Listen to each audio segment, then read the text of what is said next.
Oh, don't know who's joining me tonight, but we'll just wait for more people to come in.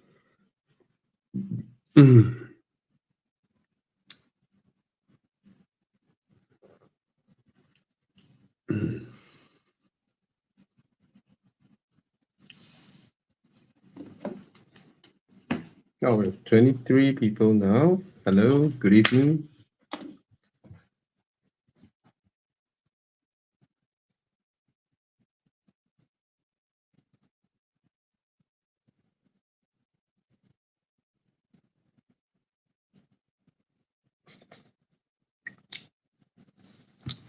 Good evening, Team HSI. Good evening, DG Dew 7 by. Good evening, Omar Grace 1092. First time also live. Welcome, welcome. Good evening, Danny Liuji, Darren KY, Darren TKY, I guess. Yeah. Most from YouTube, huh? Nowadays Facebook they can't make money from live streams, so they penalize live streams. Sorry for my hair, just showered. Good evening, Chikun. Oh, Chikun, today I saw a 7 Series E38 7 Series actual Alpina. Oh, gorgeous car. E38 Alpina. Hi, Joe Sugar 3995. We have 50 people here. That's the thing, YouTube, you can't like and share to where YouTube, right? And YouTube is like Google never bothered to improve YouTube's platform. Yeah. The best platform to share things on the platform itself is Facebook, but then they sort of penalize the reach if you're not spending money with them. It's not silver, it's dark blue. I think it's dark blue. I was busy oogling over the car. I didn't take photo. I just oogled around the car and forgot to take photos. Yeah. Alpina E38. I love the Alpina rims, man. I absolutely love the Alpina rims. Gorgeous. If I have the Alpina rims on my Beamer, you should look amazing. Amazing.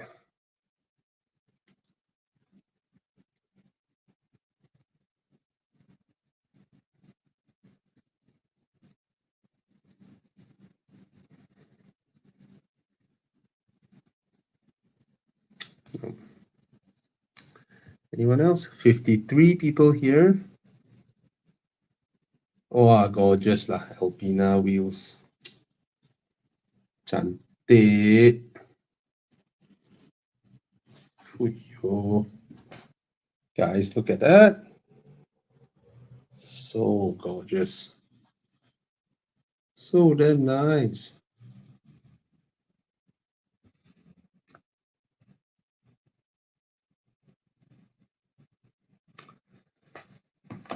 Okay, Danny Liuji have this question. Hi Bobby, do you think China automakers can overtake the Japanese giants one day? Actually, someone suggested me to record my Q&A. How to record my Q&A? Like that. Sorry, I'm holding a phone. Hi Bobby, do you think China automakers can overtake the Japanese giants one day? Can they build the brand loyalty and identity to the Japanese? I think the era of brand loyalty is gone. So in the past few years, we see a sudden influx of Chinese cars where we haven't even heard of the name. Maybe they themselves in China haven't heard of it. And then the brand is launched and then everyone's buying, right? The best example is Omura J-Coup. And then iCar came. And then, and of course, Zeekr came, right? They're selling left, right, center everywhere now, and Jetour as well.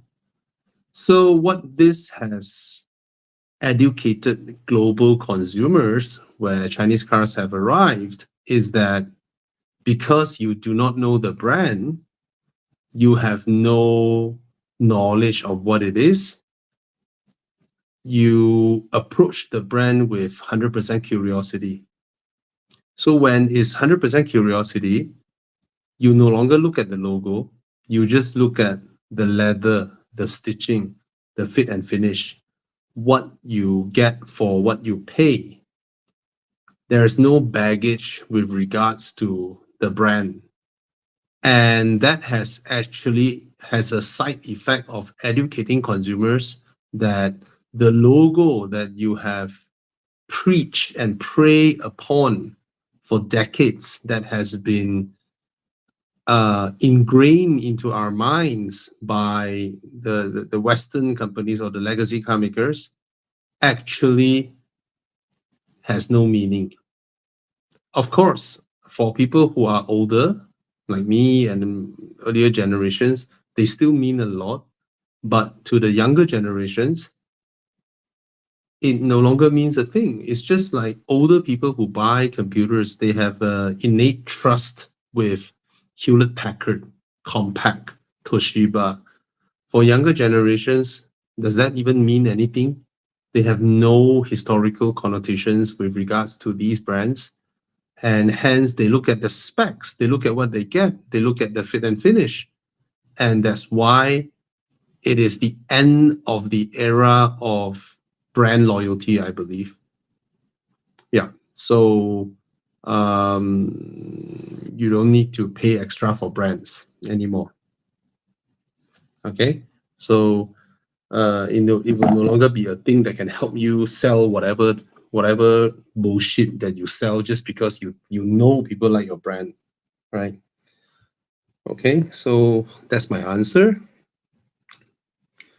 And Alan was asking, hi bro, any feedback on whether should wait for Zeekr 8X? Yeah, it's all over the internet now, right? The Zeekr 8X. Yeah, why not? It's such an intriguing car, right?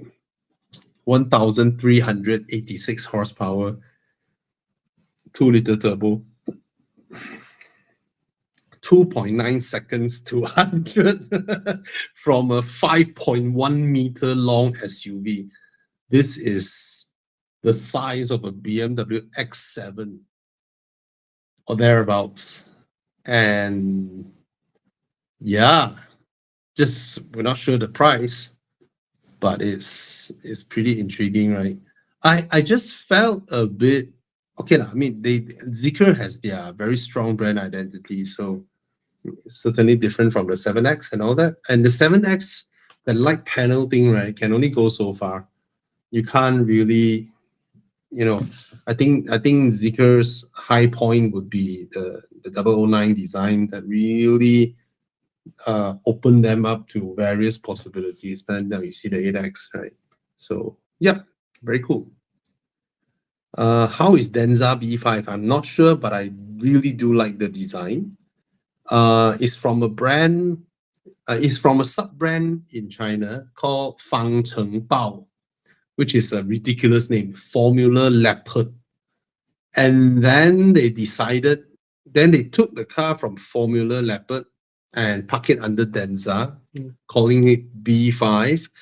And then in the Beijing Auto Show, they have a new name for this Fangcheng Bao.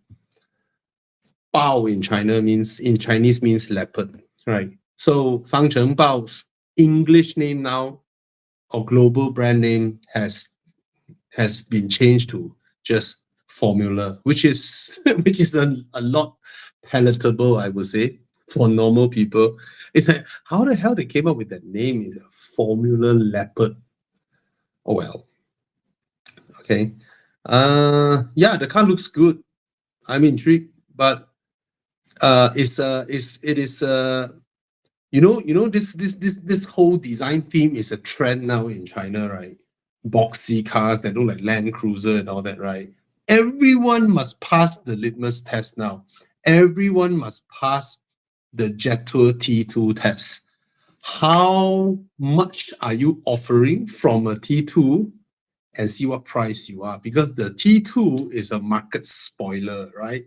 It arrived not in a size that is too much smaller than a Land Rover Defender and selling for 150,000. So whoever that does a boxy SUV now would have to pass this litmus test of, how much more I'm getting from a T2. I haven't driven the T2. I also really like the design.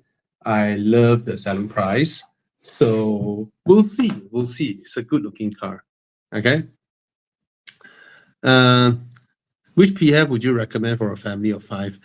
It would be good to come to this show knowing what you want and what's your budget, and you have a few options already, and then you ask me the options, and then if I know, I'll answer you.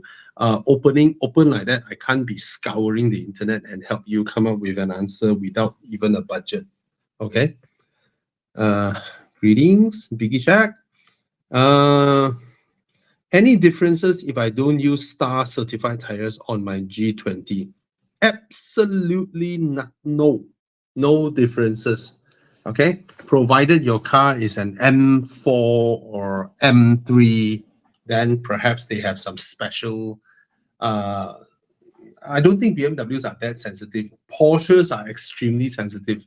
Porsche, if you don't use their N-spec tires, your traction control may come in earlier. Okay, so on BMWs, I've never heard people complaining about it. No, we just try to buy the most value for money tires out there that fits our performance needs. All right, you don't have to go back and buy the Star tire, okay? Terence Leong asking, good evening, may I know when's the next Enduro? Usually end of the year, but we'll see how. Okay. Hi Bobby, what's an upgrade for XC90? I think there's plenty now, right? That's the thing, we always associate upgrade with I'm ready to pay more. Do you want to pay more? Do you need to pay more? Right? 8X and 9X is coming, the Zeekrs. And then I just uploaded a video of the Hyundai Santa Fe, which is pretty awesome. I'm not sure if it's an upgrade or not. That's the thing. This goes back to our discussion of brands, right? If the whole brand thing is out of your system, you don't need to look at the logo anymore. Why chase the logo, right? Do they mean anything now? To me, it means nothing. Seriously. Okay. Would EV still be a good buy for condo owners without access to personal charging bay? Actually, I would say yes. It's all right. Just take note on. Actually, no, it's still cheap. And now petrol is so high price, right? So yeah, why not? Of course, if you have a charging bay, it's better lah. But then even if you don't have, okay, do you have a good friend who stays in a landed property? Or there's a landed property near you, it's like, bro, can I sponsor you a charger? Just allow me to charge. Anyway, yeah, I think our charging rates are pretty reasonable. Those public AC charging rates. So the idea of EV is, let's say you go to the mall, you charge, right? 3 hours at the mall, you charge. And then when you go for dinner, you go to a place with a charger, you charge again. Wherever you go, you just find a place to charge. You don't have to deplete your battery, then only you start charging. You don't need to do that. Okay. I forgot to record my answers to upload. See, that's the thing, not my habit. Okay. Okay. So Anthony is asking, good evening, Bobby. What do you think would be a good car to replace my 2012 Q7? Such a looker, right? Looking to move on. Budget about 30 to 40,000. I think if you look around 30 to 40,000 cars and then you select a few options, because your question is very vague, because what are you looking for? You want a hatchback? Do you want a sedan or an SUV? Are you married, not married? And around your budget, what have you been eyeing? and then probably I can help you on that. Wait,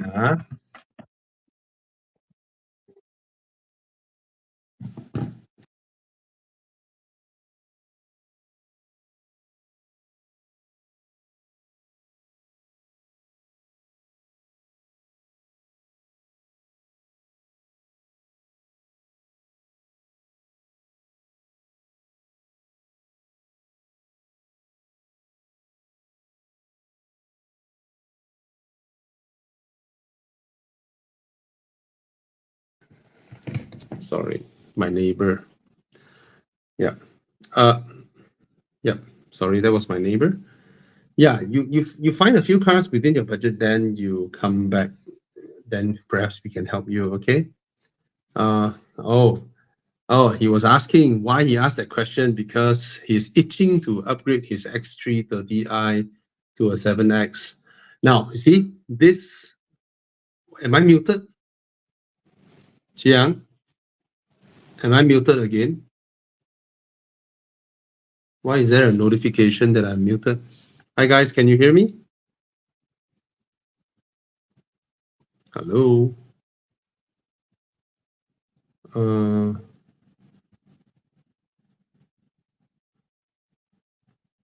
can you guys hear me? I'm not sure. No, I'm not muted, huh? Okay, okay. Been itching to upgrade my X330i to Zeekr 7X as a condo owner. This comes back to I've always been saying this, okay? Don't buy a car just because you felt the itch to do so. Okay?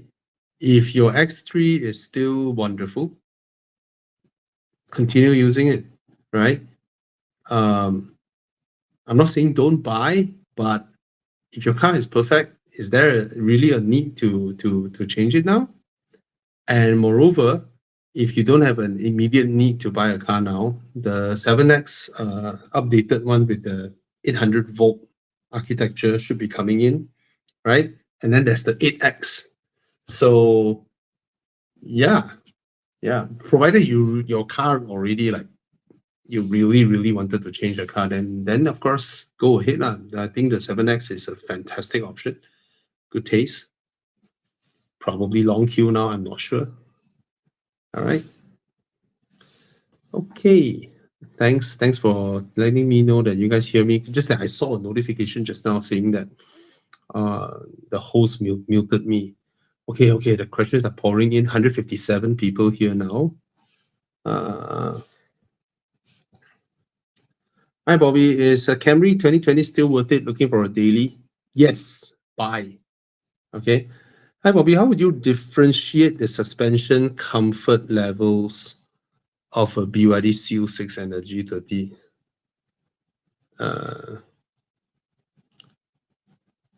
I don't think it's how do I put this?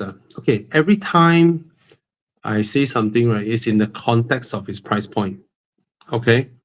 Now, some people who are more used to their own car suspension, if they go into a car that is extremely soft and supple, right, they may feel like, oh, it's so boaty, it makes me dizzy, not comfortable. See, I'm a car reviewer, right? I can separate between multiple aspects of a car, right? The chassis, the steering, the damping, So in terms of 100K car, the Seal 6 is extremely comfortable. Okay, so does a G30. But they don't belong in the same ladder of, oh, who is better, who is better. I don't think it works that way, right? So what do you mean a more expensive suspension is more sorted? If you put both cars into a high-speed corner, obviously the G30 will fare better because it's set up to do that.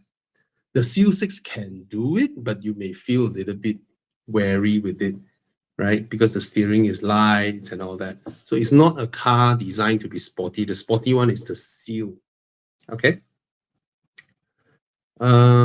Is S70 an upgrade on my? Yeah, of course. Larger car, more power, right? More technology. Yep. It is. Okay. Hands are tired holding it. Okay. Okay, I'll speed through some of the yes/no answer very quickly. Is a Harrier worth it? Yes. BYD Seal demo unit 138K. Yes. Buy. 330i 2020 is still worth it. 132K. Yes. Buy. The auto fire extinguisher you advertised, I didn't manage to PM you on Horizon. May I know how much roughly is the price? Just PM. You understand PM or not, Biggie Shack? Do you understand what is PM or DM? Just DM us on Instagram, okay? Chiang, you don't need to highlight what I was talking. You don't have to. I will choose what I want to highlight, okay? Okay, my run flat tires are due for replacement, okay? My run flat tires are due for replacement. Would you recommend going non-run flat and treat it with tough? Of course, of course. My BMW came with run flat tires, and when I learned of the replacement cost of those tires, I'm like, no way, man, no way. Because in Semenanjung, I mean, at least I'm from Semenanjung, right? I mean, we're never too far away from a. I know run flat works differently from tough. Okay, I have to explain this. Okay, run flat, it isn't nail proof, right? Nail will still puncture it. Your tires will still leak air, and then you still can drive with no air, or your tire exploded, the sidewalls goyak, you still can drive. That is run flat. Okay. So run flat is for extreme tire failures and you won't die. Okay. But tough tire is different. Tough tire is you kena a nail or whatever, it won't leak air so that you can continue to drive. No air will leak because a lot of time, especially the rear tires, when air starts leaking, you don't feel it through your steering wheel. And after prolonged driving with a lower air pressure, your tires may sustain damage or uneven wearing and all that. So the usage of tough is different from run flat. All right. But run flats are so expensive. Tough tire, right, is like 100 plus ringgit per tire. So it's very affordable. All right. So I would recommend everybody, okay, provided you tell me that you buy budget tires, 100, 200 ringgit, 200, 300 ringgit, then it doesn't make sense for you to top up 30, 35% of your tire value to apply the resin, right? But if you buy tires like 800 ringgit, 1,000 ringgit a piece, right? Wow, it's a worthwhile investment to spend 100 plus ringgit to have that layer in. And the first sensation after I apply it, my tires are so much more comfortable and it filters even more of those road. You know, sometimes you drive through roads with a lot of little stones, pebbles, and all that. The granularity, right? All those are a lot of it are ironed out, are filtered out. So yeah, I like it. Okay. Actually, a question means that when the tire is let's say gonna puncture puncture. So you can continue to drive the tire for long term. Is that what you're saying? Your puncture means a nail went in, or your tire is flat. Nail went in only nail went in only, nothing is sealed. So basically, you don't even need to do if you don't even know. You take out the nail corn. I mean, the best thing is you will drive and hear the sound, tuck, tuck, tuck, the sound there. Yeah. You take out the nail, it will auto heal. It will self heal because it's basically a layer that goes in there. In fact, it's used in a lot of cars actually. It actually comes with stock standard. Actually, all the major brands have these variants of tires in global markets, but they are super expensive. You know, Conti Seal, Pirelli, they all have it. But they are very costly, just like run flat. Run flat is like so expensive, right? So this one is a lot cheaper. It's like per tire 100 plus ringgit. And if you think about it, all the EV tires comes with built-in insulation to make it quiet. Or the foams. The foams are already there. Yeah. So in a way, this is like best of both So worlds. the foam, right, Tana, the foam helps a bit A bit only. for soundproofing. This one helps A lot. a lot. Foam helps a bit. So if you have a tire that has the foam inside, because someone asked me this question, it's like, bro, my tire has the soundproofing foam inside. Can I apply this? I said, the process of applying will remove your foam because they need a metal scrub to scrub the inner layers of your tire and then clean it first so that the inner of your tire is rough. So that when it's rough, the resin can stick better. Is the price probably different by size of tire? Yeah, definitely. Tiny tires. I saw a motorcycle tire there also. By width or by size? By inches, or your inches, and then your the width of your tire also, because they have formulated how much resin to put inside each tire, different sizes, and then how much is the spinning time and the cooling time. So obviously, if there's more inside, because after you apply, right, the tire would roll towards the end of that machine and still keep on spinning there, so that before it dry up, it's even, right? It's different price point. So the best point, the best time to apply the tire is when you just bought it lah. Up to you lah. You heard of it? Hey, my tire still new. Okay lah, you apply, right? And the variation in pricing is like from 110 to 170, 180, depending on size. But the pricing only includes the chemical, right? The application cost is separate. Everything. Oh, okay. Then very reasonable. Yes. In fact, this actually, if you actually see off-road solution, they actually have for off-road solution. People actually because you can't puncture tires off-road, so they just put it there, they seal it, and they drive it. So it is a well-established process. The reason why I think it's not big in like commercial tires is the packaging. Conti, Michelin, whatever, they sell tires. Tires are still stored in the house. Yeah. Within a year, 6 months, they cannot apply to sell because it's a process versus a product. Yeah. So because package of delivery is not there, they cannot. Michelin and Conti can never sell this product because why? It's by installer by installer. It's two different things altogether. So that's why it's not with the tires. Other than that, this is a established thing they use across the world for many years abroad. It's a fantastic thing. It's a fantastic thing. Yeah. You know. Yeah. I think it's.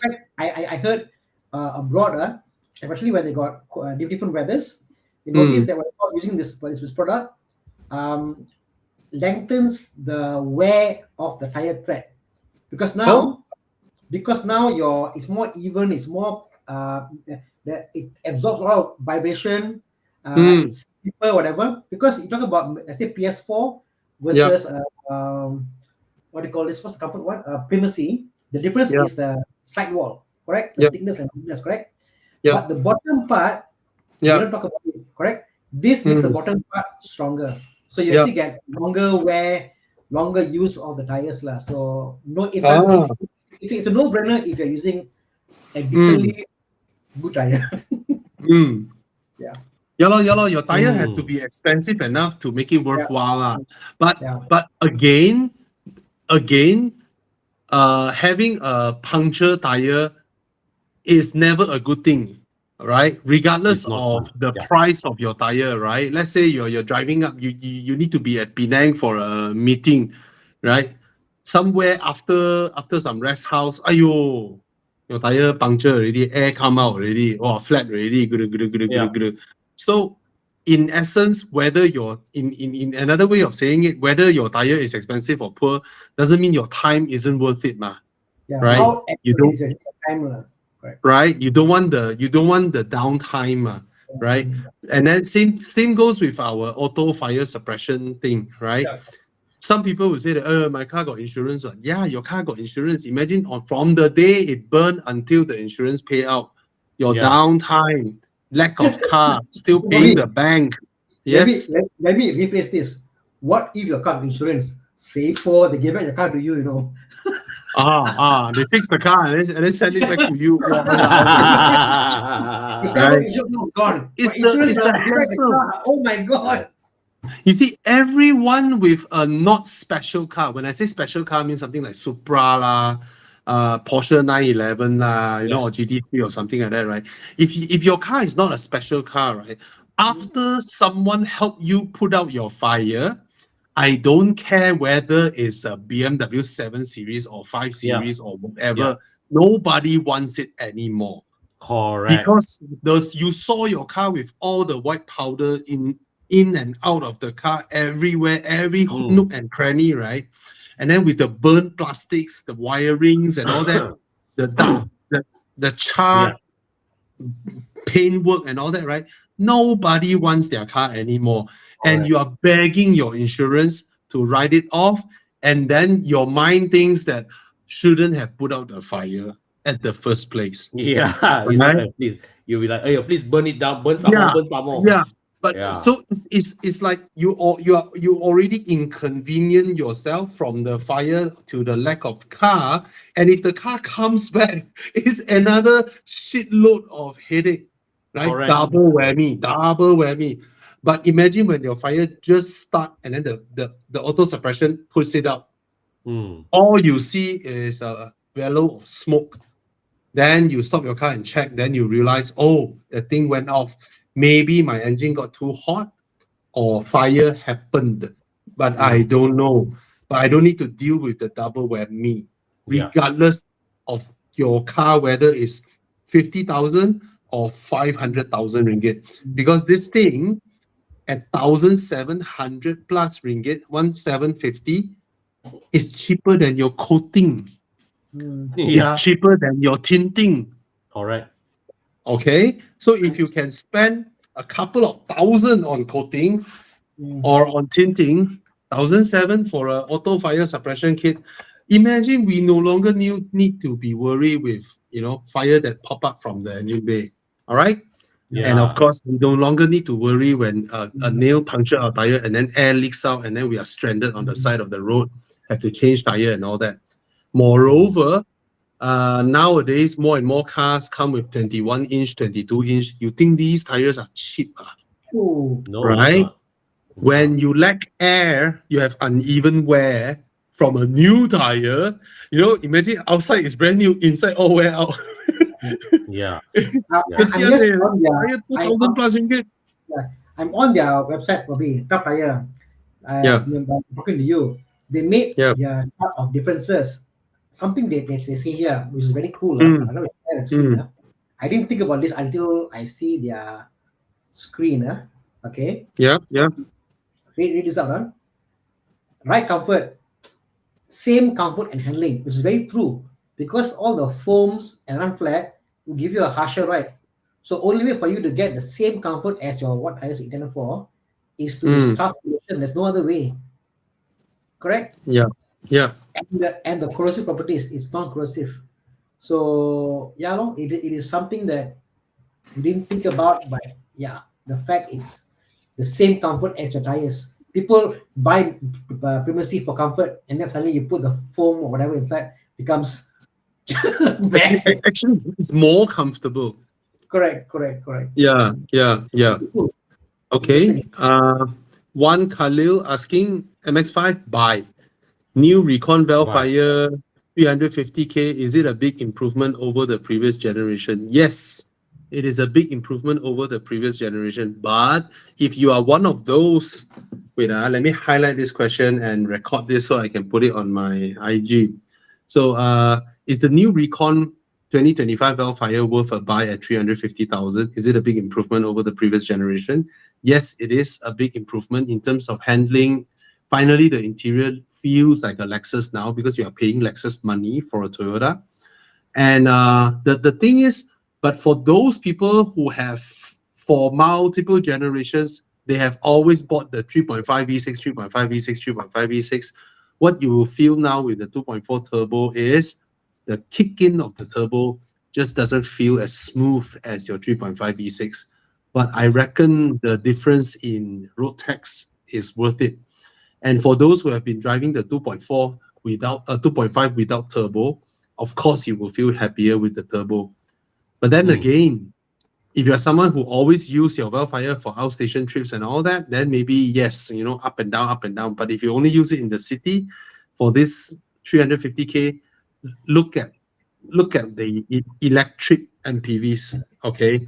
And I just test driven the Xpeng X9 that day. Oh, I like it. Now the 009 in terms of absolute plush luxury is unbeatable. Nobody can beat that one. But in terms of driving it yourself, the 009 when it's in comfort mode is too soft. Okay. In sport mode, it's a lot better. But I still felt that car is best being driven by a driver and then you're sitting behind. For those who like to drive it yourself, I think the X9 is actually very nice. And the X9, if you have an active lifestyle, the third row can fold flat into the floor with a push of a button. And that is fantastic, man. And it drives really well. So do not count out the EV MPVs if you don't do crazy thing like morning go to Penang, afternoon you have to be at JB.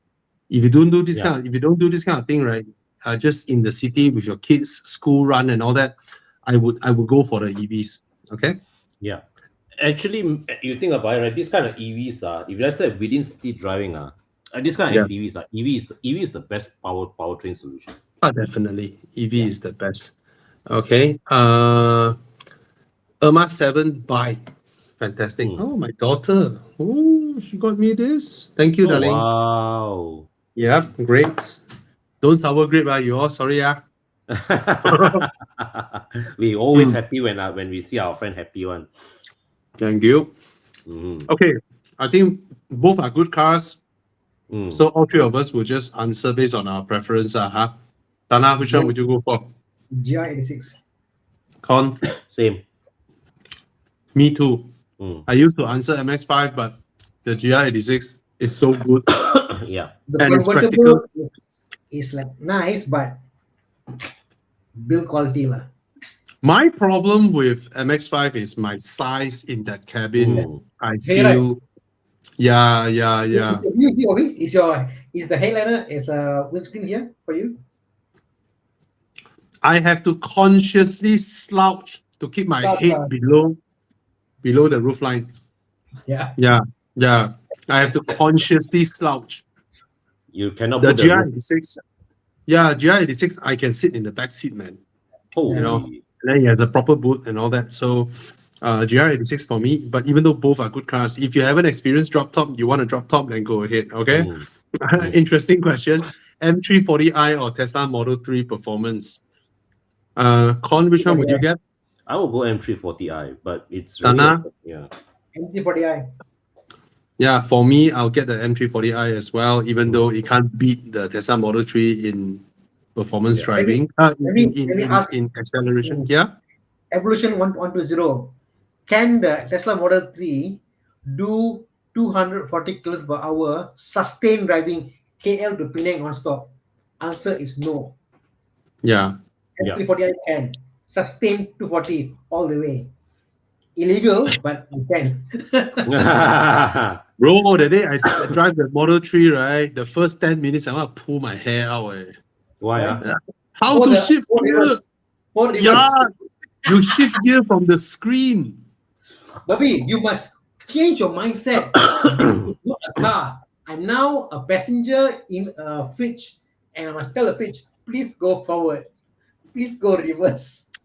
But that being said, Tesla is the best driving EV sedan. Best handling. I mean, put aside Taycan. If I buy one, I was thinking I want to buy the S3, XY, the buttons. They sell the buttons for them. They sell the aftermarket buttons can put on the car. I'll put the button forward, parking, reverse. There are aftermarket gear lever. I'll do all that stuff, so you can shift gears and all that. Yeah. Okay. Hi guys, just now, what? So cheap, man. Nigel M. Rich. Hi guys, just wondering, now that the S70 price starts at 68K, so cheap is there any appeal That's anymore in buying the one of base the model. Japanese B segment sedans? Yeah. I'll get the S70. I'll get the S70. All right. Yeah. Straightforward answer. I'll get Me the too. S70 Yeah. over the others. Yeah. Mm, At that yeah. kind of at 90K, right? I cannot justify putting money down on a Japanese B segment sedan. Yeah. No you longer know. can, right? Yeah, Okay. I Tana is can't. not here. I can't logically. Yeah. What to take note when buying a 718 or 911? Nothing much. Just do your PPI. Just check everything. Make sure the cars are okay, and Good generally PPI, they are pretty reliable. All right. Yeah. Um, Yeah. Porsches are reliable. okay. For people As long as who- the engine is who- behind you, who- they are reliable. Yeah, for people who's their first time going into a well-known supercar brand, just remember this: physics still apply. All right. A lot of people have the wrong impression that, oh, just because I'm in a Porsche now, last time I can do this corner at 100. Now I'll do it at 150. It doesn't work that way, one. Okay. The thing that you feel when you go into a corner, the hair that stands up at your back, that's your automatic physics sensor. Okay. If you think you crash, I think you will crash. All right. So trust your instincts on it. Don't think that just because it's a Porsche, it's your first Porsche, it's your first experience to a Porsche, physics no longer apply to you. That's how accidents happen to a lot of people. Okay. Yeah. What's wrong, Con? You're not lagging. No. I just I thought. Okay. Okay. Good. All right. Great. Okay.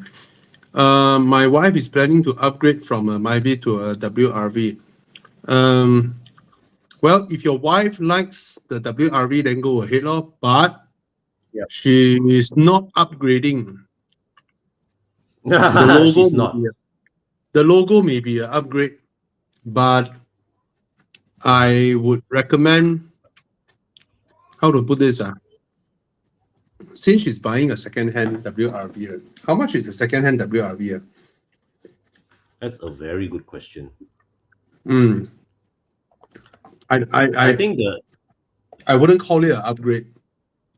I think In first fact- of all, I think yeah. In terms of In fact- space, right? It may be a downgrade. Yeah. A HRV is more of an upgrade in my opinion. Yeah. Hey, it's not cheap. Yeah. The cheapest I can find is like 70,000. 67,000, 70,000. Yeah. Yeah. It's not cheap. The WRV to me, in my opinion, it is at best a Pro Duo Activa rival at best, and an Activa also is already not a great value for money car. All right. So Yeah. I mean, yeah, if you're moving into a WRV right at the bottom of 60 something, I think it's still okay, right? And what is that? And 65 still gets you what, a 2024 WRV. Yeah. So I'm just curious, what HRV can you get for the same budget? No, HRV, same budget will be the old HRV, not the current HRV. Oh. But how old is the HRV? 2022 will be the previous HRV. Okay. Around the same value, around the same value, 70K, right? Is the previous HRV. Okay. Oh yeah, 2021. Which is the more spacious HRV, right? Bro. The previous HRV is more spacious. Yeah. The current one. The previous one has a larger boot and all that. Wow. Yeah. But the current HRV looks bigger outside though. But I like the old HRV shape better. Swintia, if your wife already likes the WRV, she likes it, right? Then Then go ahead, because Yeah. she likes it now. There must be a reason she Yeah. don't want a Proton X50, HRV. right? There must be a reason she don't want a Proton X50, because for your budget, you can probably buy a brand new X50, right? But Yeah. if she don't want, Yeah. she want a Honda badge, then let her have it, lor. Let her enjoy the car, lor. Yeah. And it's a good call by your wife really to go for a second-hand one, because I can't justify the brand new price of a Honda WRV. Second-hand still like can swallow. Lah. But I'm curious. Let me see. But it's not out of warranty. Oh. Your budget can actually also get a 2019 Mini Countryman. Woo! Right? But a lot of dealers out there, right, they have extended warranty one. So if you're worried with maintenance, you can probably these cars are pretty reliable, to be honest. The modern minis, they're pretty reliable. Yeah. So of course, maintenance will be higher than your whatever WRV and all that, right? Yeah. But if you ask me, 70,000+, I would go for a mini, man. So much more value. Why don't you bring your wife to check out the Proton Ermas 5? Go put her into the car, let her drive a bit, let her feel the car.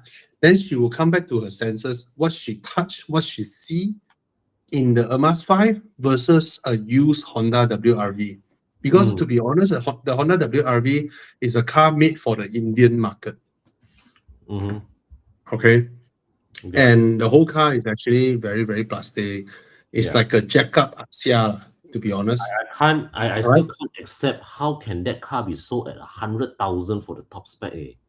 I cannot win that way. Yeah. Absolutely cannot. Okay. I'm gonna scroll all the way to the bottom, because I think we are very far behind. We are like almost 30 minutes behind from when answering questions that were posted 30 minutes ago. Okay, I'm just gonna scroll to the latest one, and then we speed up a little bit from here. Okay. Emeya or Taycan, both are great cars. Wow, good yeah, personally, I will go for the Emeya, because the Taycan is a really sporty four-door car. Ngam can sit a person behind. Has proper boot space. Yeah. It's not comfortable sitting behind, to be honest. And the whole car feels very tight for me. But of course, it's very sporty. The Emeya can do the sporty bits, but it's so spacious and comfortable. However, these kind of sizes, right? The car size, right? The Taycan size is just nice to zip around and drive around. Emeya is genuinely huge. So when you drive the car, going up parking ramps, parking and all that, right? You will start having the feel of, then it takes a lot of toll on your mental power when you drive these cars of this size. This is something real for people who would daily drive cars like 7 Series, 5 Series, the new 5 Series and all that. Big, bulky cars, right? Is fantastic. But to drive them day in and out, compared to a smaller car, a tighter, compact car like a Taycan, they actually takes more mental stress of you. Okay? Yeah. Wow. Why? Sorry, I was coughing. You okay or not? Yeah, I was just recovering from a flu today. Yeah. Hey, if you're not feeling well, you can go rest, bro. Okay lah. I have a bit of time to spend with you guys here. So, what did you saw? Simple one. Eric, AMG E43 or CLS 450. E43 for me lah. If the CLS, this generation CLS feels very, very unresolved. So it's the 2017 AMG E43 or 2018 CLS 450. I think both of us will prefer the E43. Yeah. Agree. Yeah. We prefer the E43. Okay. T Ashraf, C43 Coupe AMG. Is it a good car? He's 25, pilot, just married last year. Congratulations. not planning to have kids in the near future, or Audi S5 better? Too many M340i around. C43 Coupe is not a bad car at all. Yeah, go ahead. Yeah, go for it. Go for it. 25-year-old pilot, married Go for it, last man. year, Well done. not planning to have kids in the near future. Wow. Amazingly successful, a 25-year-old Yeah, well done, man. Well done. to pilot. you. Well done, bro. Well done. Well done. Yeah, if you like the C43 Coupe, go ahead. Yeah. The only thing that the Audi S5 is better is the interior is fitted nicer, lor. Mm. But if you ask me which car looks more happening, I think it's the C43 Coupe lah. Yeah. Audi looks too sterile sometimes. Okay. Yeah. Hmm. Audi is boring now. Yeah.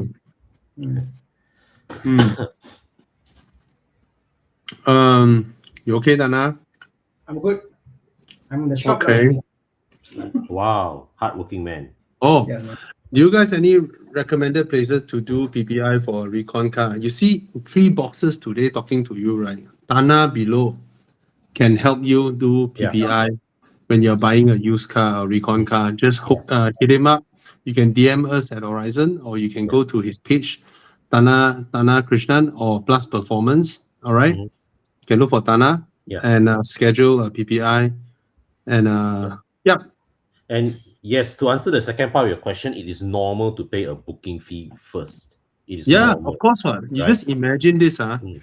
How if you are a car dealer, right? Will you accept someone come into your shop and then say that, hey bro, this one I want to do PPI, this one I want to do PPI, this one. I'll pay for the PPI myself. But you're paying the workshop, you're not paying the dealer. Yeah. Time, energy. So Yeah. I want to explain. I should record this process down. Oh yeah, please. Okay. This is good. Yeah.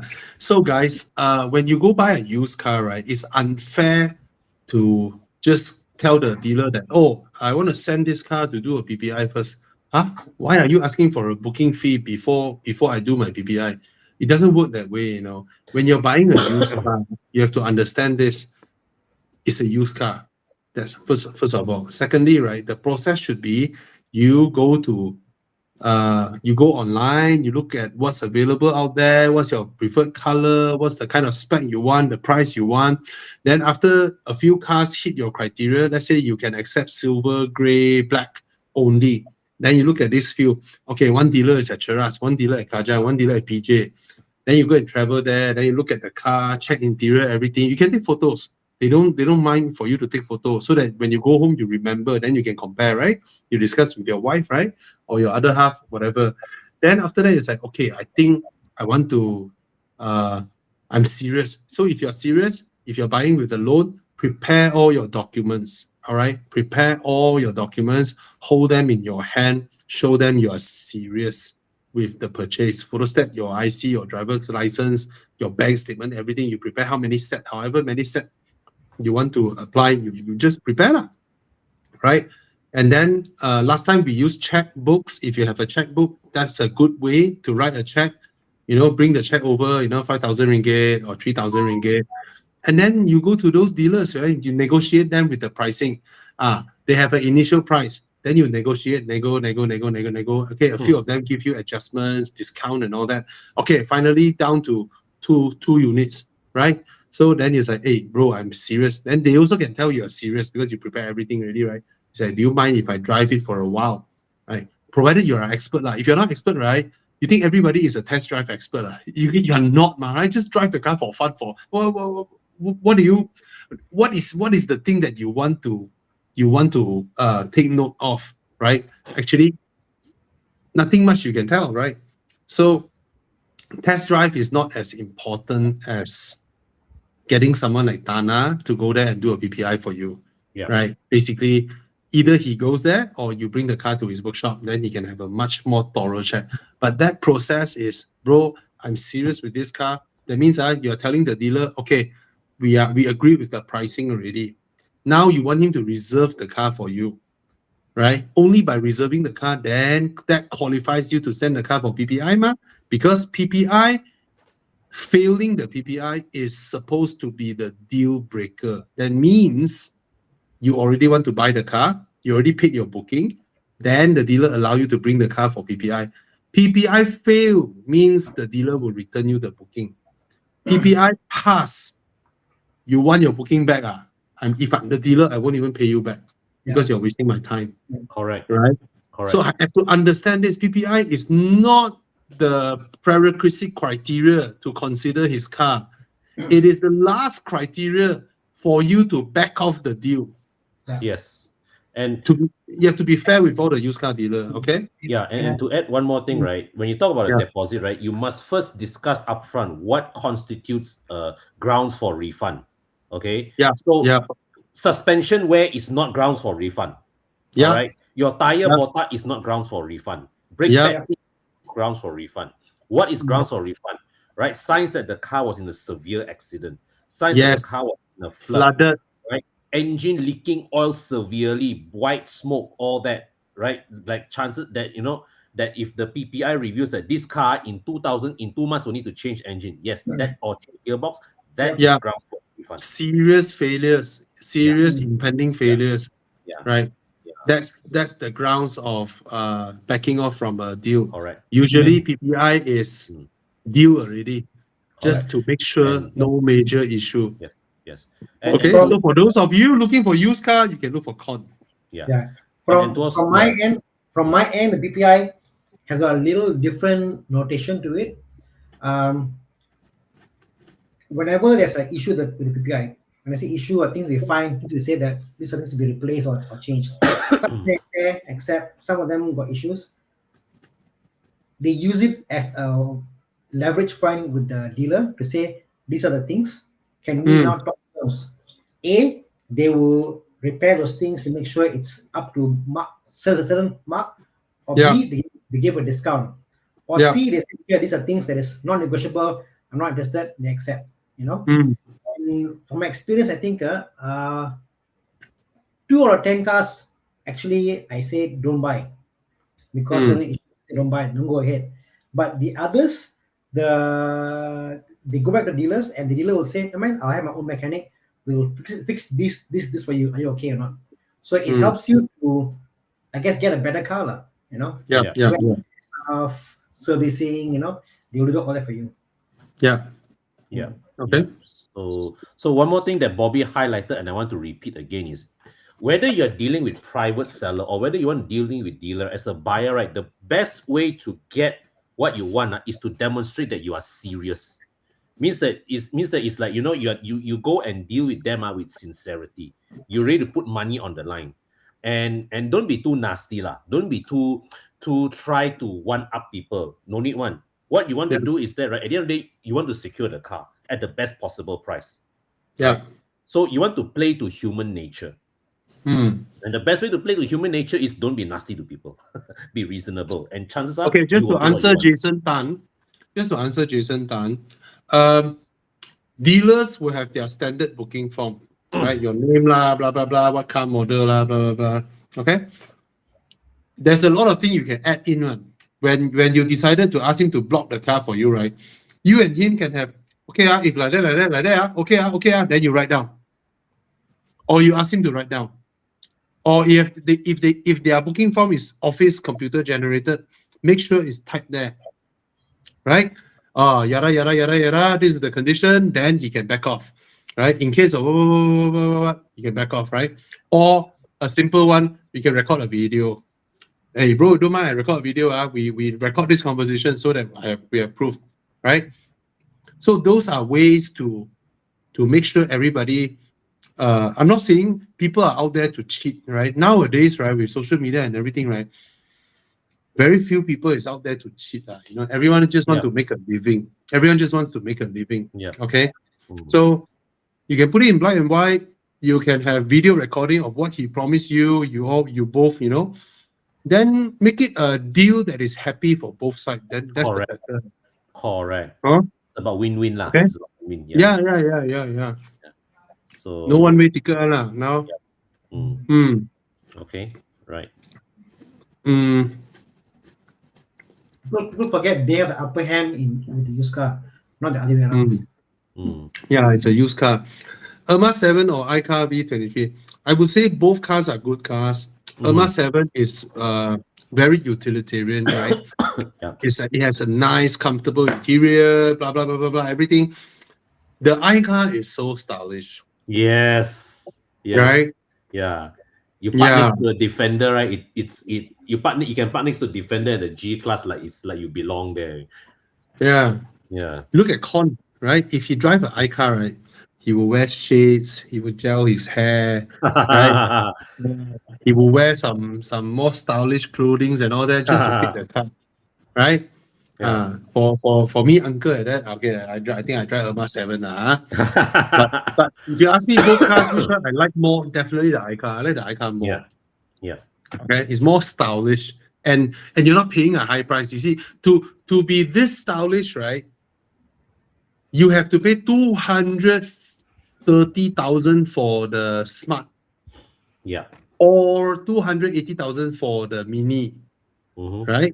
But now you can pay 119,000 for the V23, Crazy. 119K, and you look so stylish. You Crazy. park your car next to a G-Wagon. These are Right? crazy good times, man. Your car is 119K. The Jimny 5-door is 199K. 80,000 ringgit more. 80,000 ringgit more, the Suzuki Jimny. Right? And you look just as stylish as all of them, as the Yeah. G-Wagon, as the Tank 300 and all that. You are Crazy good. same. Yeah. Hmm. Okay.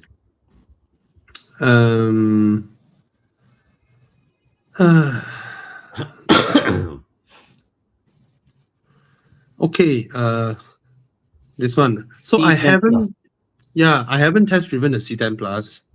That day they passed me another C10 again. So I thought it's a C10 Plus. Then I drive, hey, same shit, wait. Then I realized, hey, this is still the C10, but updated with software updated a bit. Okay, so hey, go ahead, guys. You go ahead. Yeah, my friends all come kacau. Anyway, so the other day I drove the C10. I thought it's a plus, but it's not a plus. I've driven the G6 as well. Now, personally speaking, I prefer the design of the C10 Plus over the Xpeng. But last week live show, I think I remember I answered this question. I said, don't compare Leapmotor and Xpeng together. It's an insult to Xpeng. Why? Because Xpeng is a different company. Xpeng invests a lot on full self-driving, really advanced self-driving tech, robotic tech, right? Drone tech. Xpeng is a totally different company from Leapmotor. Leapmotor is in China just to sell car, right? Leapmotor is like what? It's like trying their best to compete with BYD, see who can out-cheap one another. I see who can cheaper. You think you are cheaper? Let me be cheaper than you. You know, Leapmotor is currently the number 3 highest selling Chinese brand in China. Number 3, EV. Leapmotor is no joke, okay. But in terms of driving tech and all that, I think Xpeng has the upper hand because the Leapmotor's adaptive cruise control is really so-so only, really so-so. Okay, so I'm curious how much they can improve in the C10 Plus. Okay, I don't think both companies are of the same level. Totally different. Okay.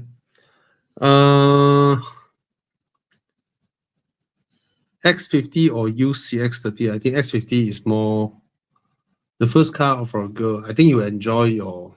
Okay, the Mazda 3 hatchback is so sexy. I cannot deny that. It's super sexy. And if you're a girl driving it, okay, I'll just buy the Mazda 3. Every girl looks sexier driving the Mazda 3 hatchback. Okay, it's so pretty. Just buy the red color.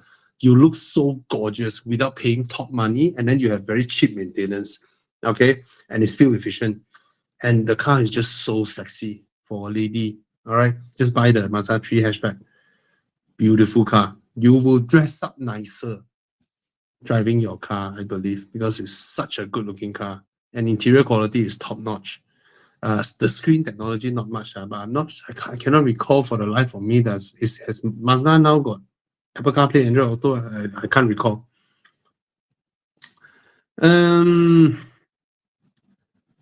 Okay. Hi guys, budget around 80,000. S70 or Mazda 3 sedan. S70 is more spacious, more comfortable, more boot space, more things to play with. Not as sharp driving as the Mazda 3, but more comfortable than the Mazda 3. And not as good looking as the Mazda 3. Looks more uncle than the Mazda 3. Okay? Definitely fuel consumption higher than Mazda 3. Confirm.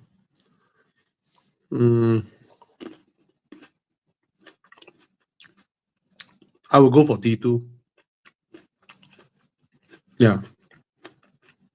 I will go for T2.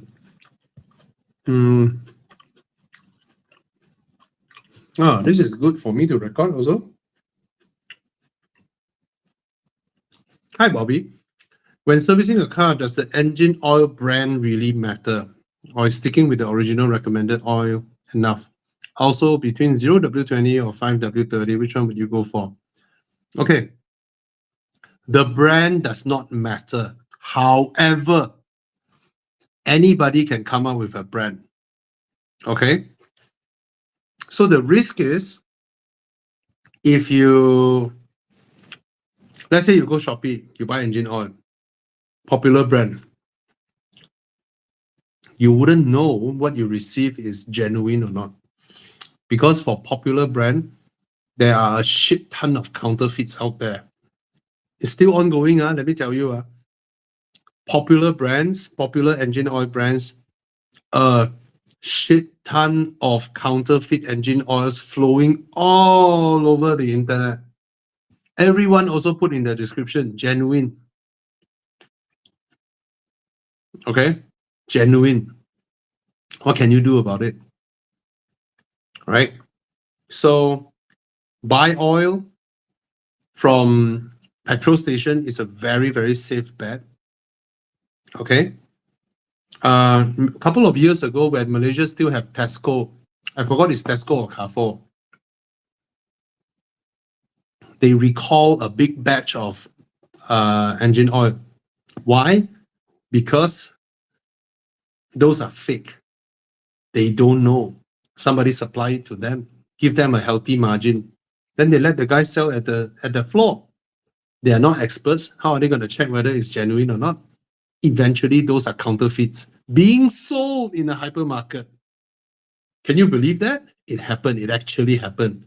Okay? So, that's the first thing.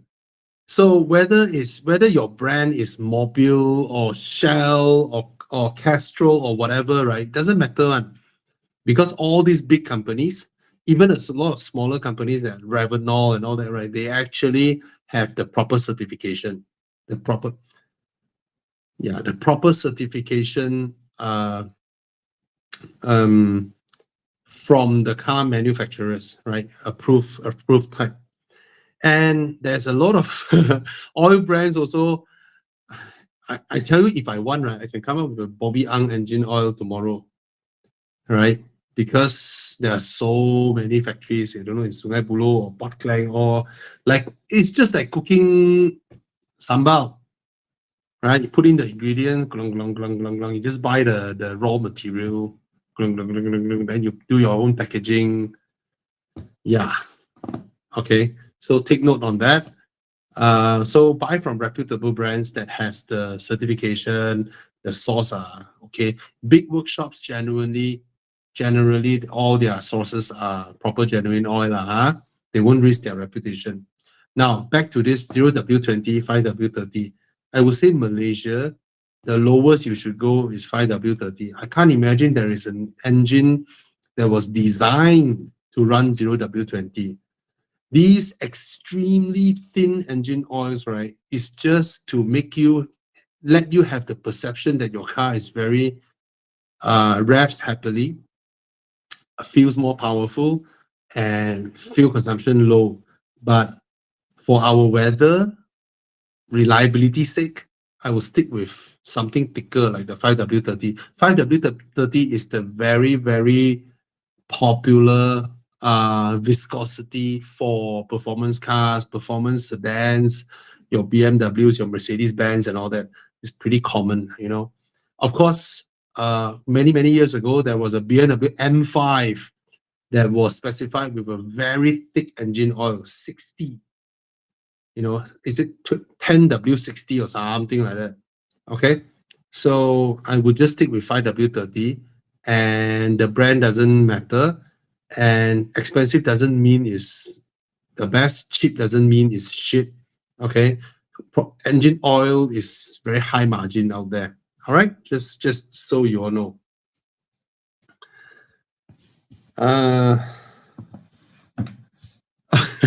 Yeah, the Santa Fe seat, right? The zero gravity seat is superb. Okay, okay. Sorry, wow, so many questions again. We have how many people here? I can't see. Oh, 234 people. Wow. Wow. Okay, I'm gonna drink some water first. Sorry. Throat dry. Getting old.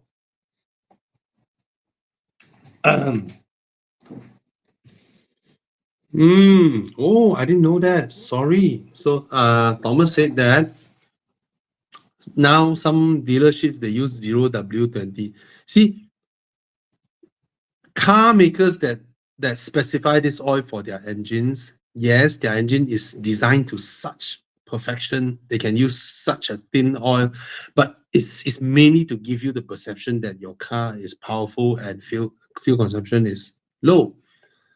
But of course, doesn't mean that you put in a thicker oil compared to what is recommended means it's good. Sometimes in certain cars it may damage, you know. Oh yeah, Mike Yap is here from Mike's Garage. 10W60 for high revving NAM engines.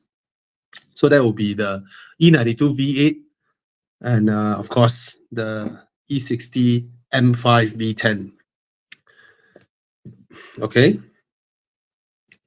I prefer the Atto 2. The Atto 3 is an older generation BYD product. If you go into the Atto 3, right, you look at its interior, right? You look at how the plastics were fitted, the use of material and all that, right? You can certainly tell this is an older car. The Atto 2 is better than the Atto 3 in every way. It's a more modern, it's not as handsome as the Atto 3. Atto 3 is a very good looking car. I cannot deny that.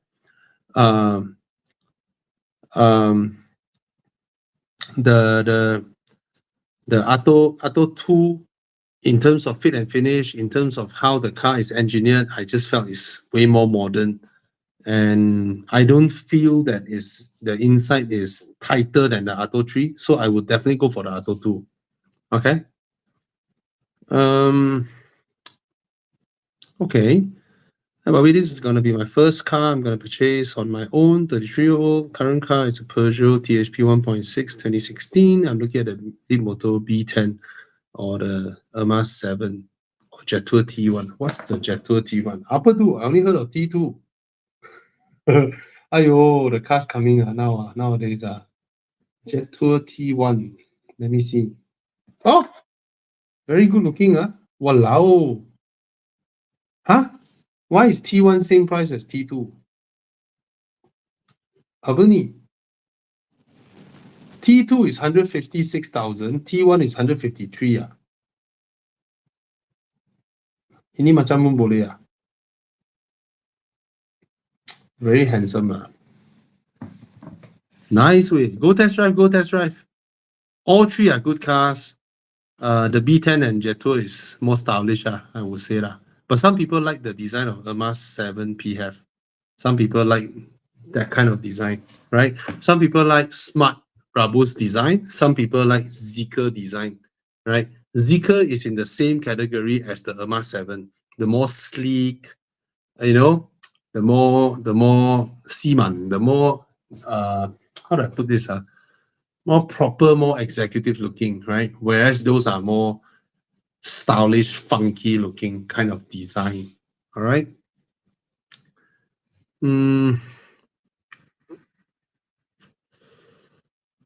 Interesting. So nice, Chinese cars now, 120K, 130K. You get awesome shit. Last time, guys, when the Honda Jazz first arrived in Malaysia. Okay, let's not talk about Honda Jazz. Let's talk about the Nissan March. The Nissan March from 2004, 2005. That car arrived Malaysia 130,000 ringgit. Then the Honda Jazz 140,000 ringgit. So nice being Malaysian. Right. 20 years later, cars are cheaper than 20 years ago.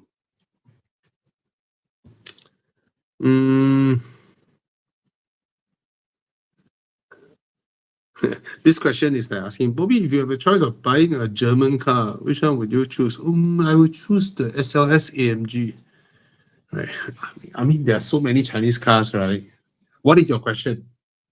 What is your budget and what is your question? Yeah, that would be a nicer way for me to find an answer for you. Yep, they have been milking us. Milking. Yeah. Hi, Dana. Is everything all right? No, I'm just checking out my staff. They're doing some work, making sure all okay. You are still in the workshop rushing some work.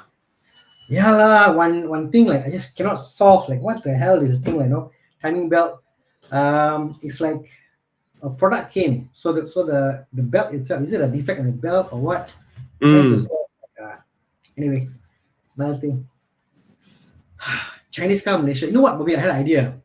Yeah. Penang Auto Show, they said, wow, all China brand EV, and then there's a Korean brand and Proton, correct? It was Japanese, it was Korean, one Korean, Kia, and then there was Chinese and Proton. And they say, wow, what happened to the local other company, whatever? I was thinking, you know what? In today's market, if Bobby Ang made a Chinese car auto show, sure pack one, and everyone want to come and see. Correct? Because we want to see the Chinese cars actually. Actually, sometimes, right, all this motor show, right? Yeah. I find that when Perodua don't support, right? Whether they have new things to push out or not doesn't matter, lah. Yeah. Hey, half the cars that are sold in Malaysia are Peroduas, Yeah. And they don't spend the money to support this kind of local motor show. Yeah, it's actually correct. pretty shitty. Yeah, correct. Earn money, earn. And then, do you support the industry back? You don't. You just earn the money and then what? Huh?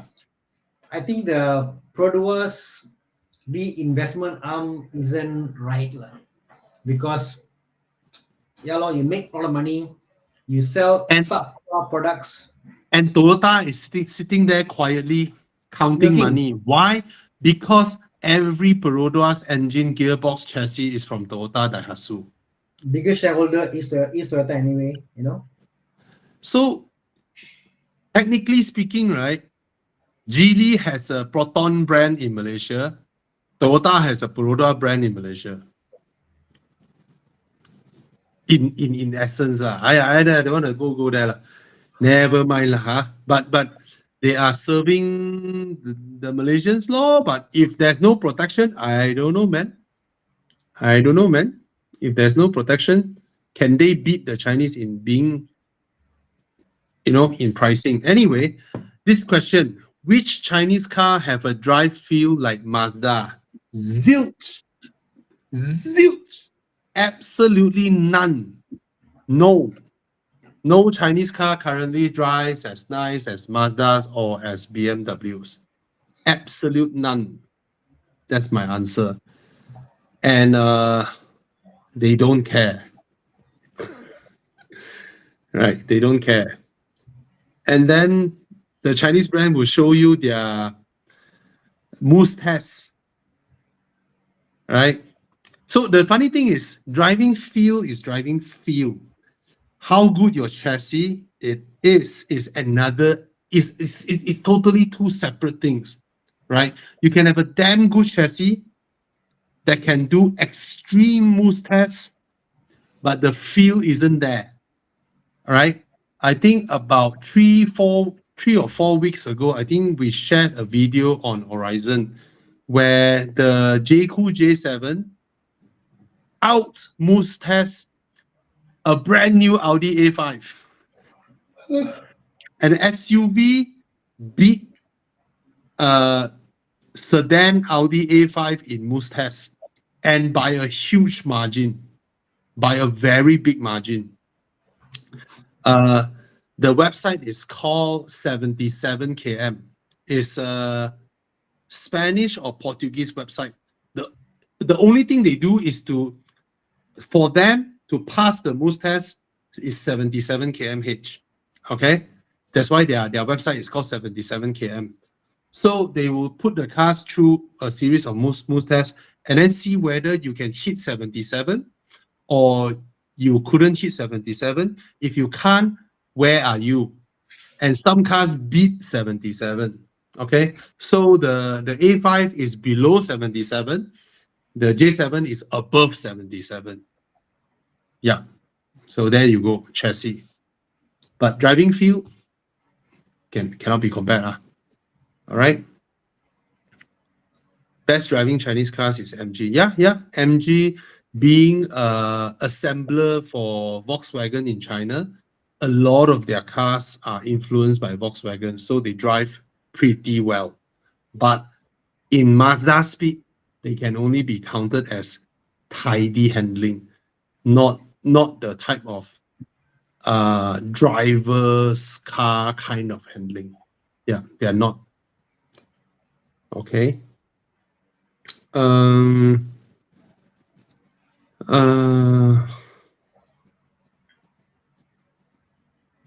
Dana, you want to answer this? For me, I will warm up my car when I drive. Depend when low. If early morning, I will definitely warm up the car. If early morning drive. If midday, whatever, get in the car. By the time you on your radio, wear a seatbelt, 30 seconds, okay, like I can drive, you know. But I won't push the car. I won't push the car, you know. Bro, I have a Japanese neighbor, right? He drives an Innova. Sometimes morning I bump into him. He's very grumpy looking one. Because he don't stay in the Japanese area, he don't need to behave like Japanese. You know, all the like that, he don't need to. He just open the door, and then you know, he try not to eye to eye see people. Just walk towards his car, open his door, open his door. I tell you, he cranked his car, right? I can hear when the car zong that time, right? I can hear him dragging his gear into D and then throttle out, go out from the parking lot. His shifting of gear, right, is at the verge of the car firing up, you know. Terror, man, this guy. Absolute terror. Yeah. Toyota Innova for sale. Japanese owner. Meticulously maintained. You must, at the very least, let the oil go to your valves. Make sure your gearbox got what oil pumped up, you know. Hey, he has absolute trust in Toyota. I tell you. His car baru crank only, his gears in. Then throttle, heavy throttle. Then he's out.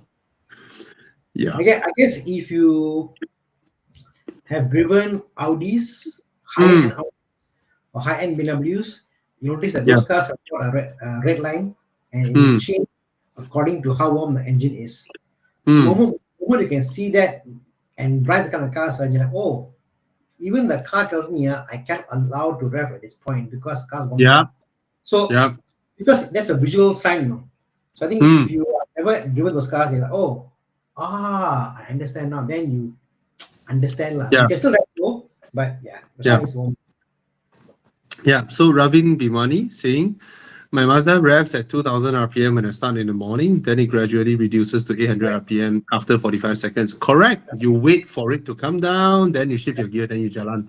I do the same thing with all my cars. So that's a very good habit because when your engine oil cools down, right, it's actually stickier than when it's hot on. Okay. So you start the car, you warm up the engine, you let the oil run around the car, you're pumping everything, running already, everything lubricated nicely already, then only you jalan. Actually helps your car a lot. Yeah. Maxwell has help. got a good point. Honda, I tell you, it's now 0 to 20, all the cities, all that, they use zero weight now. So it is so thin that you really need to warm up. A.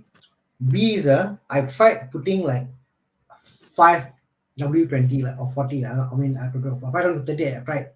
And I'm thinking like, come on, 30 and 40 or 20 also there's a difference, no? It Cannot. makes hell of a difference.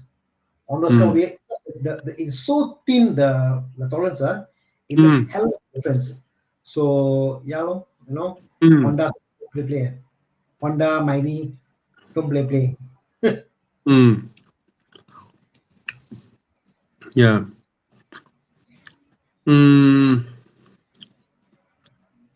I mean, King Ready says, you know, I need to work as close to my neighborhood.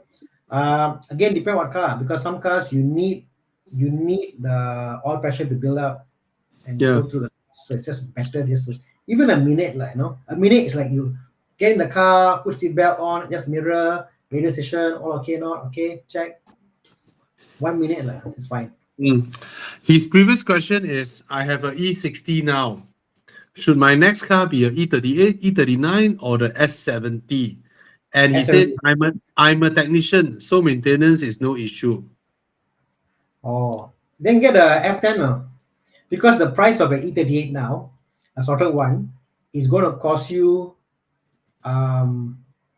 easily about 20K. The 39 also sorted one, even 15K to 20K. New S70 is your budget getting a loan for. So I would either go S70 because it's new, but then no adventure, or get an F10 5 to 8 because you are handy. You can work on your own car, nicer, proper model car. Yeah. I don't see I mean, E38, 39, like a guy came to me that day. He was saying, oh, my E38, E39, all the issues there. I want to sell and trade in and get my Hummer 7. I said, you spend all this money and you want to trade in. But the reality is, we keep E39 because why? A car is nostalgic. It's fun to drive. It's a classic car. You don't buy it because, or you don't keep car because it's a daily car. It's not a daily car. No way can this car be your main car. You must have your staple daily cars. So that. I mean, I would strongly against F10 3.0. I hate that car. So hard finding ECUs, high rotax, power wise, its NA is nice, but I just feel that the 5 to 8 4-cylinder is better for me, punchier, nicer. If I want to put up with paying a 3-liter Rotax for not a lot of power, right? The car better reward me with the kind of old BMW feel. Yeah. Right? If it is a F10, oh my God. Sorry, so sorry. No, my problem is will be the 535. I drove the 535. 535 is punchy, it's nice, but somehow the handling of 535 isn't as good isn't as good as the 538. The weight transfer is not my liking, But that's the only 5 series. I think it's better in a 4-cylinder than a 6-cylinder. Yeah. F10, because the front of the F10 is so light, so it somehow it's just better than a 4-cylinder. Yeah. You get what I mean just now, right? If I want to pay 3-liter Rotax for no turbo, I might as well be in a E38 or E39. Okay, Tana is gone all of a sudden. For my first EV, what should I take note or concern for iCar 03? Okay, my test drive unit, when the speed reaches, if you go and watch my video, right, my test drive unit, when my speed reached about 140, there is a weird sound coming from the front right wheel. But the previous time when I drive the O3, no such thing. So I believe that one may be just the media test car. As you know, it's a media test car. I wouldn't know what the previous guy did. Maybe the previous guy go and fly speed bump, multiple speed bump, you know, go to Desa Park City, fly through every single speed bump. I do not know. So, but that was what I reported in my previous media test drive car. Okay. G6 and 7X. I've driven both. The G6 is also very nice to drive. It's just that I personally, this is the buyer's opinion. I personally don't fancy the design of the G6. I like the 7X a lot more. And exactly like what you said, the aircon vents in the 7X annoys me because it blows and hit the screen and comes straight for my eye.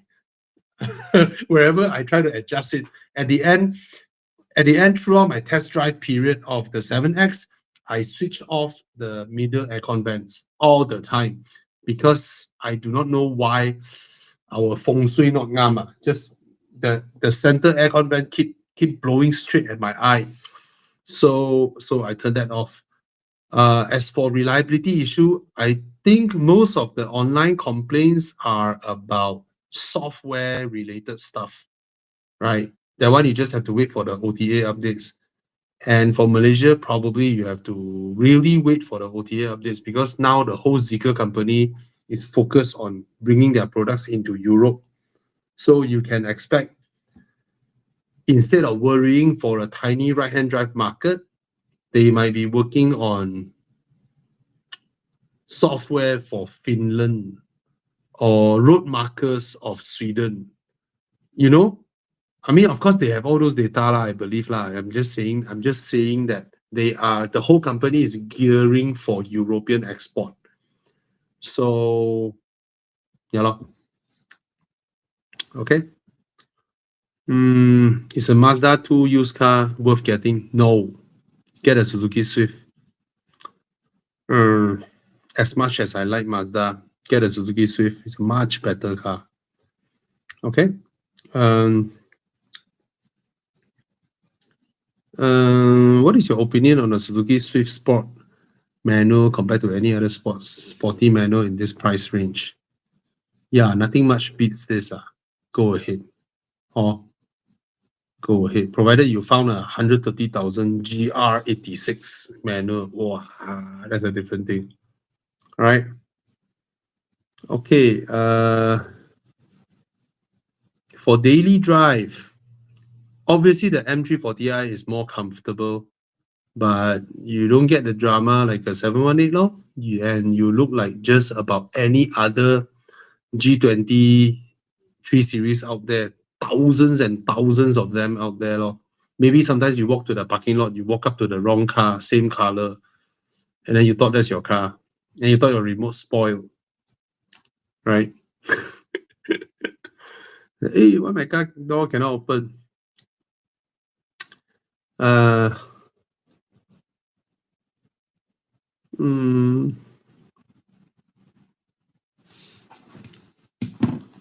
This is interesting. This is an interesting question. Should more people switch from cars to motorcycles to save 100+ hours a year in traffic, or do safety and weather make it unrealistic despite being more time efficient? I guess so. Because, how do I put this? If everybody goes back to motorcycles, then it will look like Vietnam 15 years ago, right? Or Taiwan now, you know. But is that our aim? Like, oh, I need to be at office at 8 a.m. Because I ride a motorcycle now, I can leave home at 7:45.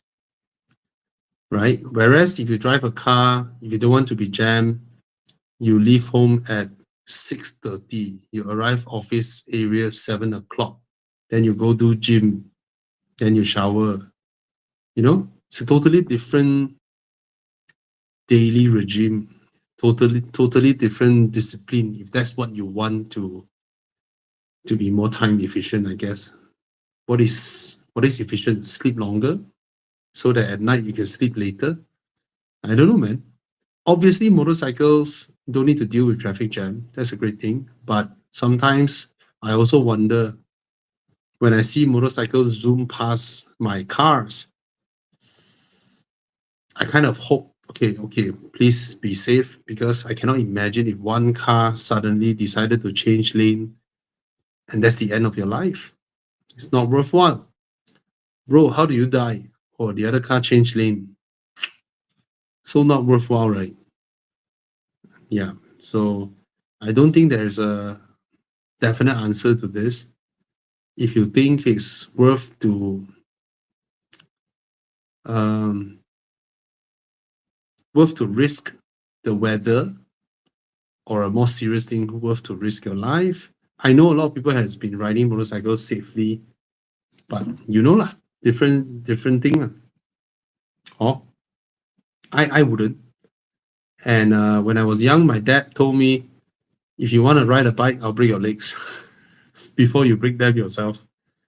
And I also wouldn't let my kids touch motorcycles before they turn 21, because I stay in the city, right? If I stay in some other tiny, smaller towns where there are way lesser traffic, then probably it's okay. Yeah.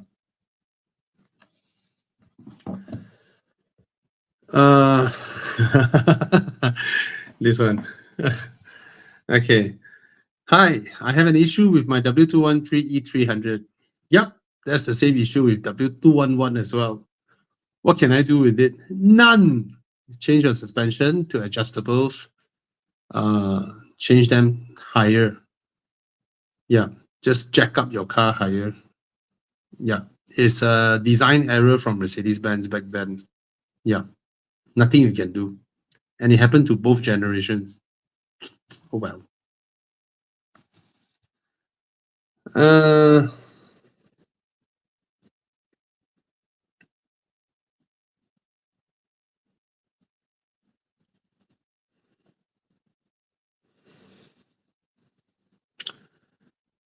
Shah asking, what is the best car tin below 5K and 3K? As you know, all my cars I use GlassTag.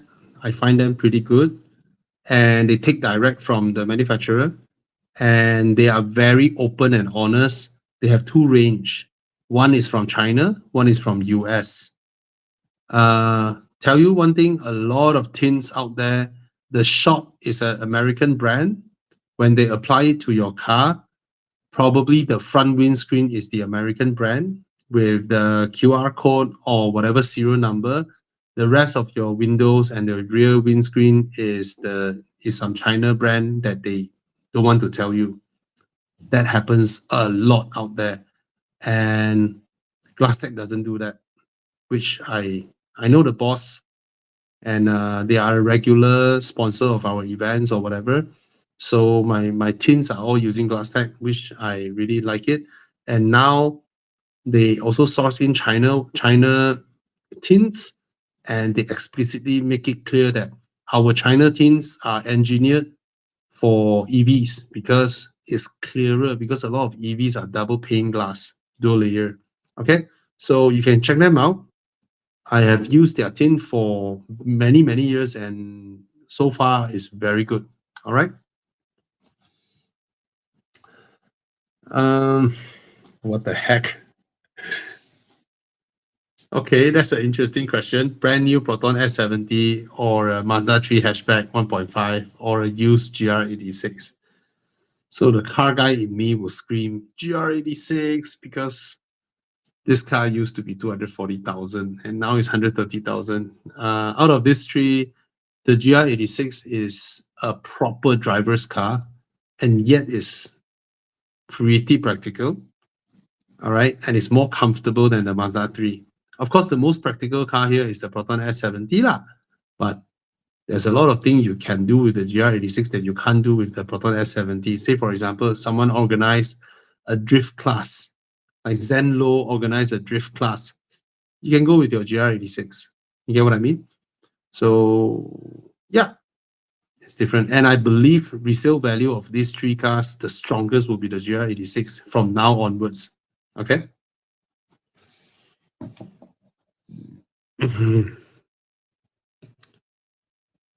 Okay, I'll scroll all the way down again. We have how many people here? 195 people. I mean, there are a lot of good tins out there, so go ahead. Okay, there is a lot of good tins out there as well. Okay. Nano ceramic tin will not affect your smart tag or your condo access card and all that. Okay, those are newer technology. So I used to have the top range of VCool, which they need to cut a hole on my windscreen so that I can do smart tag. Then I also used to have the top range of 3M, which also blocks my condo access card, and also the need to cut a hole. So GlassTag uses ceramic, so I don't need that. And yeah, okay.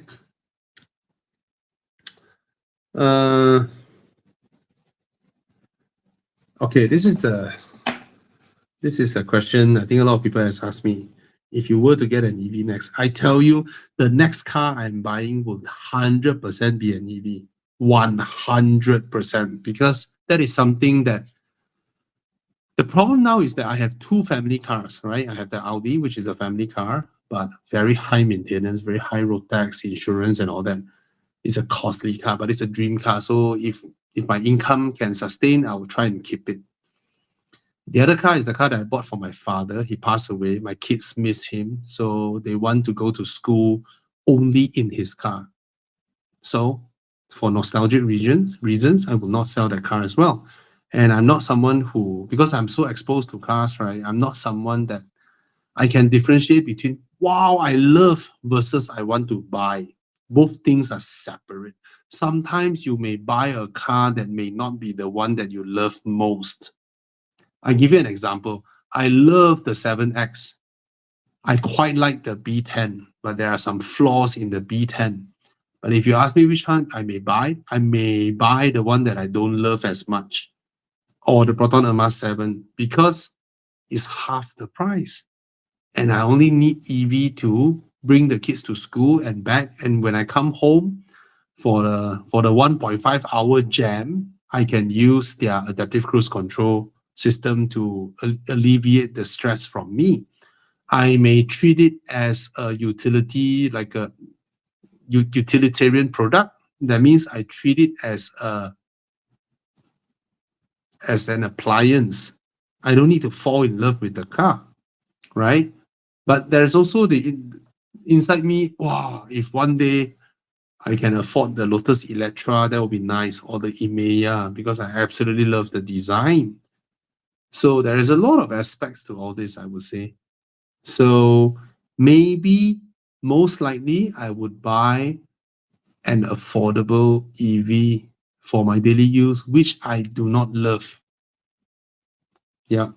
If only the Ermas 7, if only the Ermas 5 looks as good as the Ermas 7, the Ermas 5 looks damn gay way. You know, I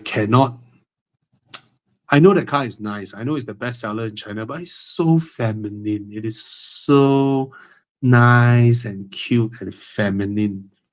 If only it looks a little bit, even a tiny bit manlier or more neutral gender, then that would have been my perfect EV. So yeah, many out there. If BYD are allowed to sell the Seagull here, I will buy the Seagull. The Seagull looks fantastic. Yeah, that's my example. Look at how the BYD Seagull looks. And then Chiang, if you can upload an image of a Seagull here. All right, the BYD Seagull. That car looks proper, it's stylish. Don't have to look gay one, right? Look at the Seagull. Look at that. Hey, show the nice color one lah. Oi. Ah, look at the seagull. Handsome. Right? That's the cheapest BYD. Handsome. Yeah. Yeah. All right. I love the 7X, but don't think by any juncture I would get it because first of all, I mentioned the aircon placement, and it's a substantial amount, compared to whatever is out there. Right, I've said that in my reviews. I love the 7X, but the Leapmoto is half the price away. Half. Right? And yeah, that's the thing with EVs. Okay. I like this. Okay. Unfortunately, Thomas is not here tonight. Let me show this. Hi, Bobby. I'm looking to change my Mini Cooper for a used 718 Cayman GR86 or Alpine A110. At 4-year-old, the GR86 and what? Oh, so you're not from Malaysia. My gosh, GR86 and A110 roughly the same price. Well, the Cayman is the most expensive. Yeah, I get it. So just to let you know, in from where I am from in Malaysia, the A110 is more expensive than the Cayman. Unbelievable, right? Design-wise, I absolutely love the A110. I don't really fancy that drivetrain. I know it's very powerful, very fast. It might as well be the fastest car here, right? And I like the design. I like the design of this car the most out of these three. I freaking hate the interior. And it's super impractical compared to the GR86. But it's so special. It's so nice. Amongst these three, Cayman is so easily acceptable.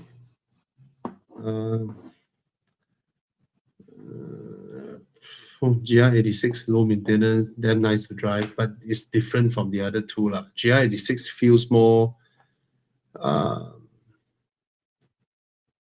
easier to a keen driver. Easy access to a keen driver will be the GR86. So if you come from a Mini Cooper, probably the GR86 has less of a compromise, I would say, compared to the other two. The Cayman, pretty practical as well, but strictly two-seater, but you have a large boot in front, a large boot behind. The A110 is the least practical car here. You have to be a really, really keen driver and make all sorts of sacrifice, and then impossible to sell next time. But it's my favorite car here. It's the most handsome. So balancing all that out, if you can afford a Cayman, go for the Cayman. Yeah, but GR86 is an easy choice to go into if you don't want to incur yourself with too much money, too high a maintenance, and you can abuse the car. Yeah, one thing is that you won't abuse the Cayman, but you will abuse the GR86, and you have less concern about the GR86. So what I mean by abuse is Sepang turn 4, you will ride the GR86 over the curb. That's the roughest part of the curb, right? All the way up turn 4. Cayman, you will avoid that a bit, don't want to damage your control arms, don't want to damage your suspension, because they are damn costly compared to GR86, all right?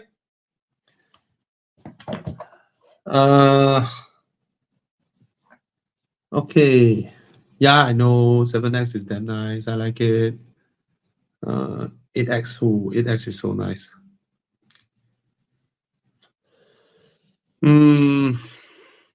Actually, I watched that video, and I think the most impressive car that day is the Ferrari. Naturally aspirated. Oh my God, the way that car pulls. It's an NA car in the sea of. I mean, you would have thought the BMW X5M would have overtaken the naturally aspirated Ferrari, right? But my God, that Ferrari engine is a gem with that 6.5 V12 is a crazy car, crazy power. Yeah, of course, and of course the Zeekr just raped them But it's an EV expected right? EV but it's a PHEV. We got 3 electric motors, wait till your juice runs out. Okay. Smart 5 Bravo's nice. Hi Bobby, I've seen an advertisement Rapid S AMR 2019. Is it worth 850,000? Yes. Yes. Why I don't have 850,000? Yes, because it's an AMR less than 200 units worldwide. Okay, and yeah. Okay. All right. I think I answered more. Okay. Nissan Kicks. Sorry to say, I absolutely hate it when I drive the car. I absolutely hate it, and I was so disappointed in it. I was disappointed with the e-kicks. I hate the driving experience. The thing is this. The thing is this. It's a 1.5 with some EREV shit or whatever supposed to save fuel. The thing is, okay, the electric part provides a nice kick when you need to accelerate coming out of a junction and all that. That part I give it, it really does help with pushing the car for a while. But after that, 60%, 70% of the time when I'm driving the car, when I'm just cruising, I just want to mind my own business, listen to my song or whatnot, right? The freaking engine is charging the battery in front and it's pretty loud. Oh no. It's annoying. It's annoying. So to me, a 1.5 is you okay? It's very loud, bro. What? Is it? Yeah, because all the sound you're making is actually super loud. Yeah. So Okay, the 1.5 NA engine in Japanese car of this segment, right? They have never been not fuel efficient. All of them are very efficient, right? The Honda Cities, the Vios, and all that. And they are low maintenance. And yes, when you go full acceleration, you get the from the CVT. But it only happens when you tekan. If you don't tekan, if you don't press it, you're just cruising. They are quiet and comfortable and just cruise. All you're hearing is the tire roar and from the window noise, wind noise, and all that, which coincides with your expectation. You get what I mean or not? I'll give you an example. You're driving your City or Vios, going 100, 120, and then you see the traffic building up. Then you slow down your car. Then you go behind another car. And then it's just about releasing your brakes to ease with the traffic. Quiet and listening to your music, singing, looking at the trees and all that. Right? You're not stepping on the throttle, but when you're on the highway, you're chasing another car. Maybe tailgate you. In your mind, my car is more expensive than your car. You cannot overtake me. Then it's noisy. But these type of Japanese e-hef e-ref all this nonsense, right? You drive, then you're at the traffic jam, listening to your song out of nowhere. Oh, it's like, bro, right? You're cruising on the highway, nothing, just cruising only, just going 95 km/h, cruising smoothly. All of a sudden, are you shucks? Yeah, it's annoying. It's very annoying. And then in the long run, you have other components to maintain, right? Mm-hmm. Your resale value, because it's a hybrid, right? Yeah. And then you save maybe that little bit of fuel. I think this whole thing is a bullshit for European markets or certain markets where they give tax incentive for hybridized vehicle or whatnot. Yeah. Or you get a lower tax bracket for your emission rating. It's nonsense product. You are basically getting all the drawbacks, all the complications of a hybrid and an EV, but none of the benefits. some benefits sometimes. And Yeah. when I look at the cabin of the car, right, it still feels like it is from the 2010s. Right? It doesn't feel like a product of that caliber. No, the thing is they are doing this for reasons other than for the benefit of the owner. Is Yeah. for them to be able to sell a car whereby in certain markets they get a different tax bracket because of emission, Yeah. or they are able to let the customer feel, wow, the initial kickoff is nice. Yeah. You know? Yeah. No. Okay. This one I want to answer. This is okay. The question is, I own a 13-year-old direct injection Mazda Skyactiv with 250,000 km. Never done walnut blasting before. Will doing one cause the engine to perform even worse? Will it be recommended? Yes, highly recommended for anyone to decarbon your engine. Decarbonizing your engine is the best thing ever for your car, much better than coating. Okay, because your car will be you just imagine your home things that are stuck with all the grit and all that, right? When you clear it off, how nice the engine feels, right? So do it. The only possible problem is when the workshop did not do a good job and leave things inside your engine, right? There are different ways to do it. Walnut blasting, there's the chemical way to do it. There's a hydrogen way of doing it, but it certainly helps your engine. And at 250,000 km, after doing it, your engine will feel so different. But have to go to a reputable place, make sure they do a good job, no? Right? Because they are literally blasting things into your engine bay, your engine ports and all that. Okay. So yeah, highly recommended to do this kind of decarbonizing stuff. Okay. Okay. Do you think the CX60 2.5 NA is underpowered? Very much, yes. If you go and watch my review, that's my perception as well. The same drivetrain in the CX5 makes the car feel so lively, so nice to drive. All right. And then in the much bigger CX60, which doesn't offer more leg room than the CX5, okay, for rear passenger, the car is very heavy for this engine and it just feels underpowered. And my first question asking the owner, so your fuel consumption very high, no? He said, yeah, very high because it's underpowered for the car. Okay. Yeah. Okay, Con, question for you and us. My mom is planning to get a new Mercedes-Benz E-Class E200. Plan to convince her to get the EQE instead. Okay, I understand that Mercedes now has huge incentives going on for EQE. So maybe there is a ginormous discount. I heard discounts of 170K, 160K even. Yeah.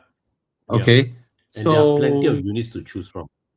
Yeah. So if you're okay, if she's okay with the car, then okay lah. But my impression of the car was so-so. But that is my impression because I've driven so many cars. I have a parallel comparison. Your mom doesn't, right? So your mom may go into the car and feel, wow, the screen, wow, so nice. Driving EV is so nice. Go ahead. And because of the discounts that are being offered, it's crazy. Okay? Yeah. And if you stay in the landed, try to park the car outside instead of inside. Yeah. Okay. Okay. I think any other questions I wish to highlight? Nothing much. Some statements. Okay. Between Suzuki Swift Sport 1.4 Turbo and the GR86 2.4 Boxer, which engine had lesser problem down the road? Definitely the NA engine has lesser problem down the road, 100%. But it's a Boxer engine. It's not a normal engine, it's a Boxer engine. So I wouldn't know until the car is old enough. But usually Boxer engines are more problematic than the standard, you know, upright piston kind of inline engines. But usually NA engines are more reliable than turbocharged engines also. Yeah. But I've never heard of big issues from Suzuki's turbo engine. So far, we also haven't heard of the new 2.4 and Boxer engine have any big problems, but usually they will have lubrication issues, scoring issues for Boxer engines. Okay.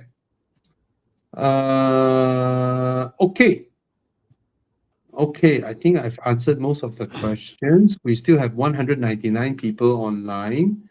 Nice. Yeah, any other questions that anyone wants to ask questions before we go into Do Where's My Car? Need advice on selling my 7-year-old Vios, still have an outstanding loan.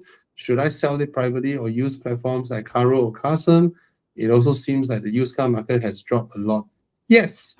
May I know what's the reason you want to sell your Vios? Can you tell me? Because these cars are very reliable. May I know what's the reason you want to sell your Vios? Correct. Yeah. Okay. If you don't have a reason to sell your Vios, just keep driving the car until you pay off the loan. Then you'll be very happy.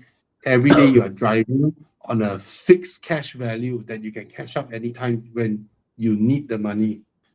Okay. 7-year-old means probably at max you have another 2 more years to pay off your car. But yeah. So if you keep But I driving would your say that- Vios, if you keep driving your Vios, just pay and pay and pay. And then after you pay off, then only your itchy mind come and think around, look around. Okay? Pay off your car Correct. first. Yeah. That means you don't owe anything to the bank. And then you look around. Because when you don't owe anything to the bank, right? Anything you sell is a cash value to you. Whatever value that is outside. Yeah. Okay. You were saying something, Con? No, I was saying that by norm, I would assume that at 7 years old, your loan balance should be quite low already, right? Means that it's a good chance that you probably be able to be able to sell the car and get some cash back, right? But the good question that Bobby asked is why.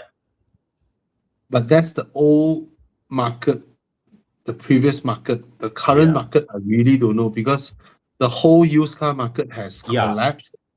All right, at this juncture. Yeah.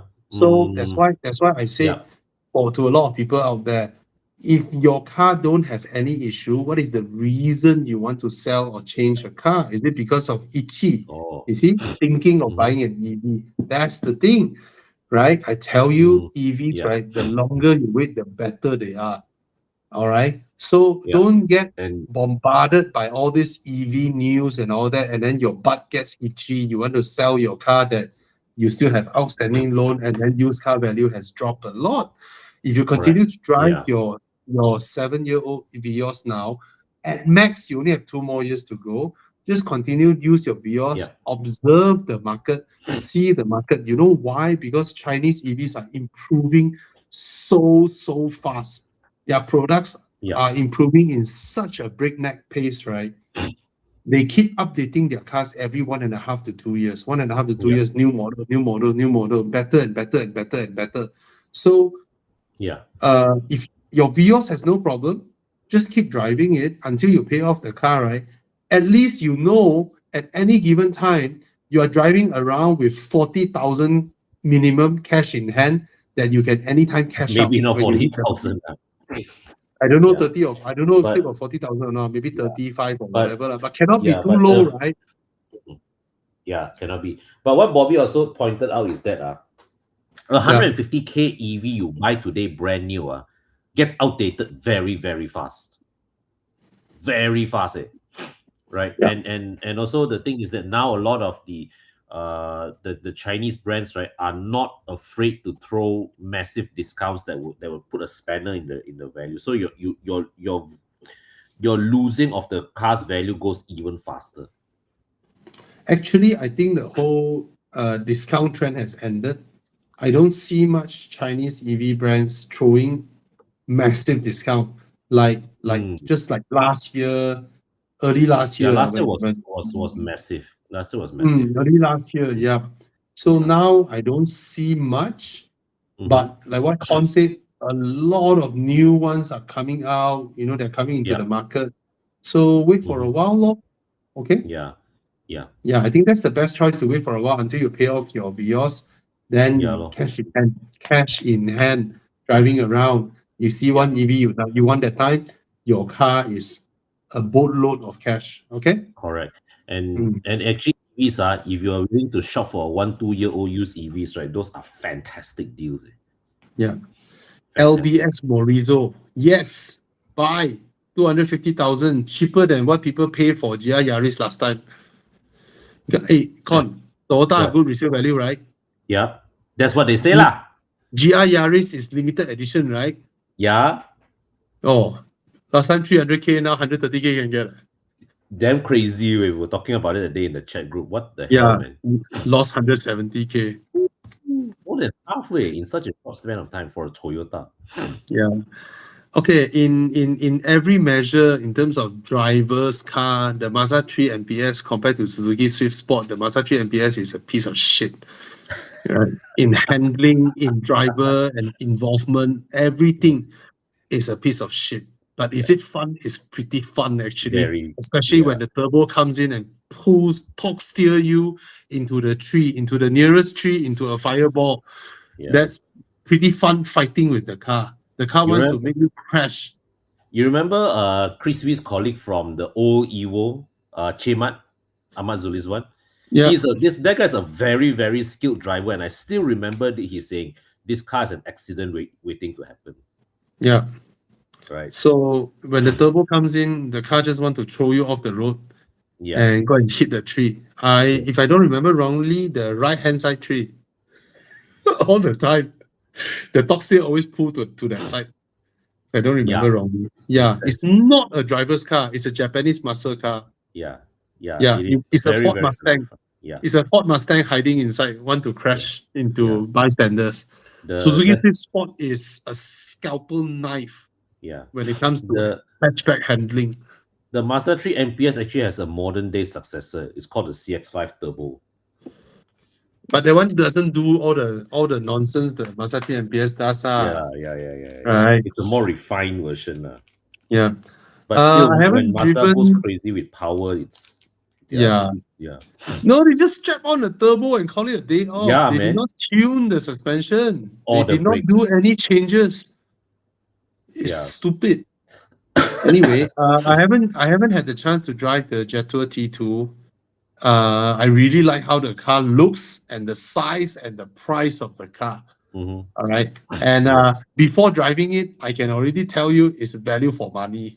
Yeah. It's damn good value for money that is gonna upend the whole chunky SUV price proposition.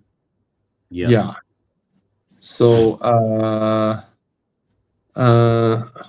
should we wait for the Zeekr 009 brand new and also the updated 800 volt one, or the current one will be cheaper? I believe if they have remaining stocks of the 009, definitely when the new one comes in, they will give you some discount on the current one. Yeah. But so the 800 volt, the 800 plus horsepower, do you need the power? First thing. Second thing, Malaysia, we don't have that kind of infra to enjoy the 800 volt.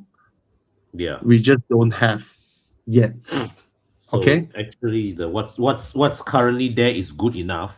But if you want to wait for the new one to launch and get a better deal on the current one, there's something you can consider. Yeah. Okay.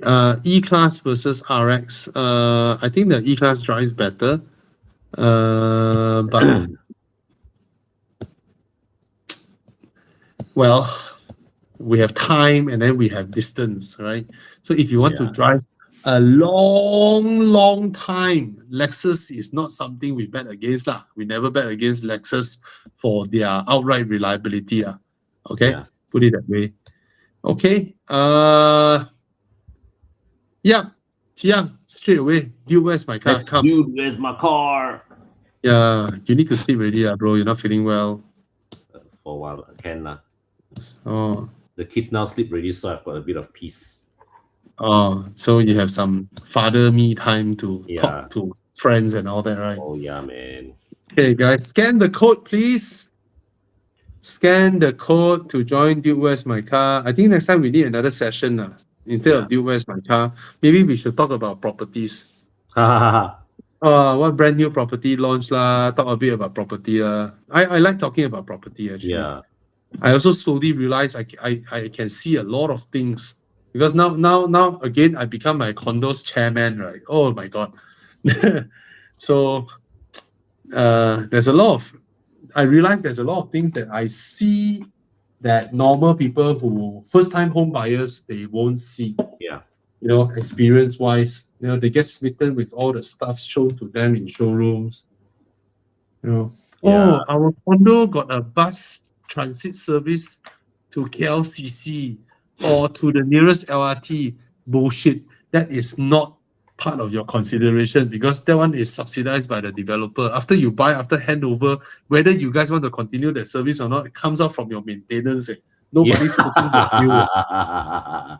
Yeah. Never get hooked up by this kind of thing. Yeah. And Okay? also So these are some of the advice I want to tell people. And when you buy a condo, wow, the condo is so nice. Low density. Yeah, low density, my ass. Nearby you, all land banks. Once all the land banks built up by other people, you think still low density. Your own block low density only, ma. Right?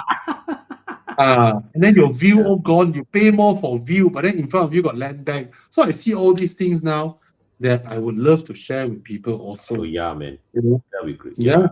Yeah. And then I go to parking lot. I look at people's parking lot. Wow, very nice or very airy or the design. Then I look outside. Wow, heavy rain. How all the water spill into the parking lot? All wet. So you park indoor. What's the purpose of parking indoor? The purpose of parking indoor is to be able to go in and out of your car during a thunderstorm.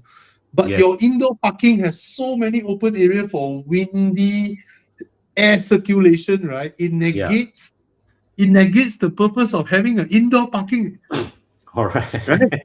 Yeah. So these are How do you- things lah. How do you balance between ventilation versus protection from the elements? Exactly. Yeah. We want indoor parking because we want to be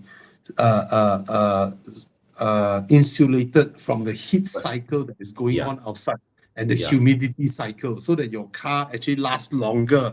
Actually, but ventilation is also important one, because if let's say like if it's too contained, then it becomes very it traps moisture inside. So you want a mix of ventilation. I agree. Ventilation can come in through a lot of different designs. Correct. It can be a slab of concrete here, a slab of concrete here. You still get ventilation one. Yes, you don't need correct. to open a big lubang so that at the parking lot you have a nice view outside one. Allow all the rain all pour in when it's a thunderstorm. So that's what I meant lah. Anyway. Okay. Come. Round one. Start. Apa ni? I tak tahu. This looks like a Honda Freed. K car. Honda N-Box. What? 88,000. What? In Malaysia, buying this is the stupidest decision ever. You cannot tahan one. Our average driving speed on highway is so fast.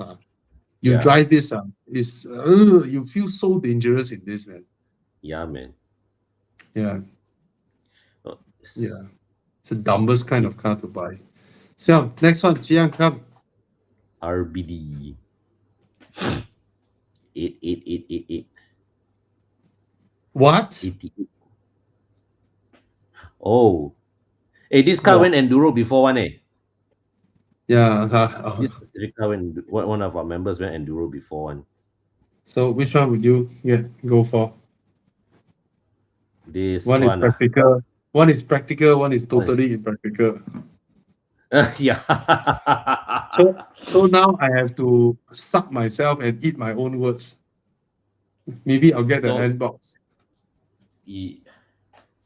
A majority go with the S660. I think it's a sporty and fun to drive car. Yeah. But for those people who have never owned an S660, I tell you guys, there is zero luggage space. Yeah, that's true. Absolute Zero zero. luggage space. Even a backpack, you have No. absolutely no place to put apart The- from. The front Inside the trunk, car. right, of the S660, right, is just so that for you to store the cloth roof if you decide to take it out. Yes, you can store the just that. cloth roof, and probably you can add in a shaver. Toothbrush, That's lah, the toothbrush best. also can. Yeah, that's the best you can store. Yeah, And but yeah, you there's can't put anything inside there. totally no boot space or storage space at all. Yeah. Okay, come next, Jia. 来 round 2. Wow. BMW 6-cylinder. Noise. Wow. 250,000. 40R. 7-year-old car, still so high, huh? A bit on the high side. Yeah. That's the thing. Oh, X7. Okay, X7. Happening. Oh, X7, if X7 is 250,000, is not bad. Eh? But you consider what you can get outside now But for what is this? 250,000. Yeah. Range Rover. Range Rover. Wow, from 1.3 million to 230K in 8 years.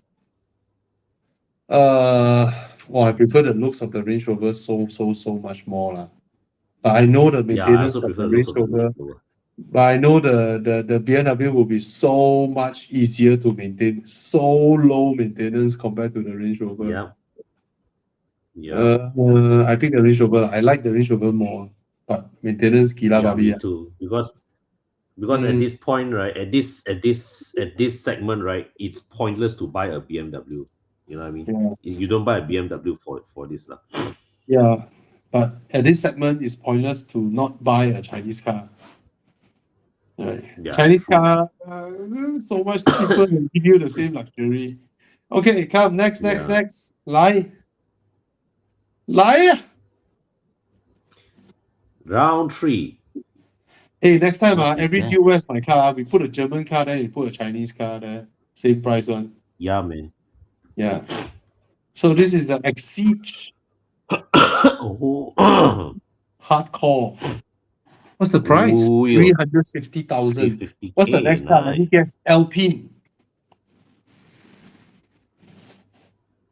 No, Cayman R. Ah, Is this Cayman R, man? no, it's R should be manual, right? R should be manual, right? Not PDK, right? Hey, PDK. Okay. PDK. I'll get the Exige. Yeah. I prefer Lotus. I'll get the Lotus. Yeah. I think I will go with the Porsche for this one. Yeah. Yeah. For me, one is a proper hardcore. One is,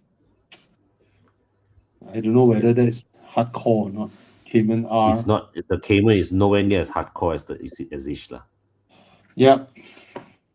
Cayman is still built with a bit of civility in mind. And a lot of practicality compared to the Yeah. Exige. Yeah. Yeah. Cayman, I'm so impressed with the boot space. Yeah. Actually now 987 is damn good, damn worth to buy. I mean, not talk about Cayman R lah, but it's like the base is damn good buy. Sorry, this one to me overpriced the Cayman R because the standard Cayman is now 100K only ma. Below 100 also can get below 100 is the 0.1 lah. 0.1 is below. Tiptronic Below 100 is below 100.1 lah. Yeah. If it's not too a Cayman S, PDK one, you need to pay so much, man. No need ma. Why pay the extra 200K? Yeah. Whereas the Exige is proper 300K car. Yeah. It's on its own lah. It's on its own. Yeah. Yeah. It's forever 300K the car. Yeah, true. Anyway, come. Next. Last next to round 4. Round 4. Mercedes-Benz Ooh. 2-door S-Class Coupe was I like how much? Yeah, ma, so expensive. But this one facelift, 650,000. Look at the wheels, bro. Ooh. Wow, this one needs some tough tires, man. Oh, this one Pengsan Berdiri. Oh. Pengsan Berdiri. 22 or 23 inches, easy.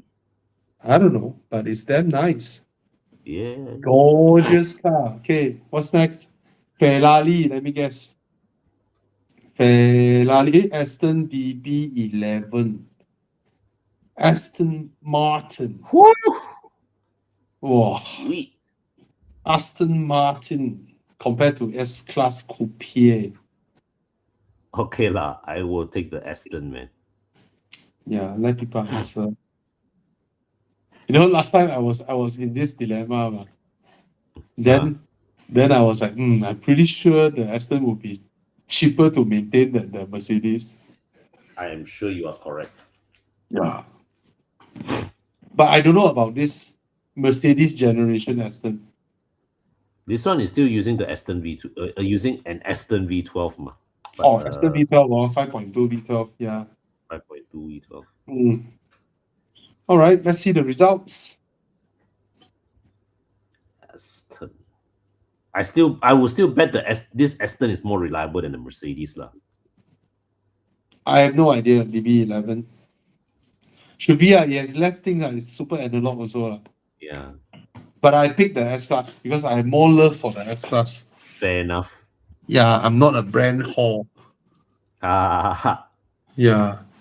All right, the Aston wins for this one. Nice.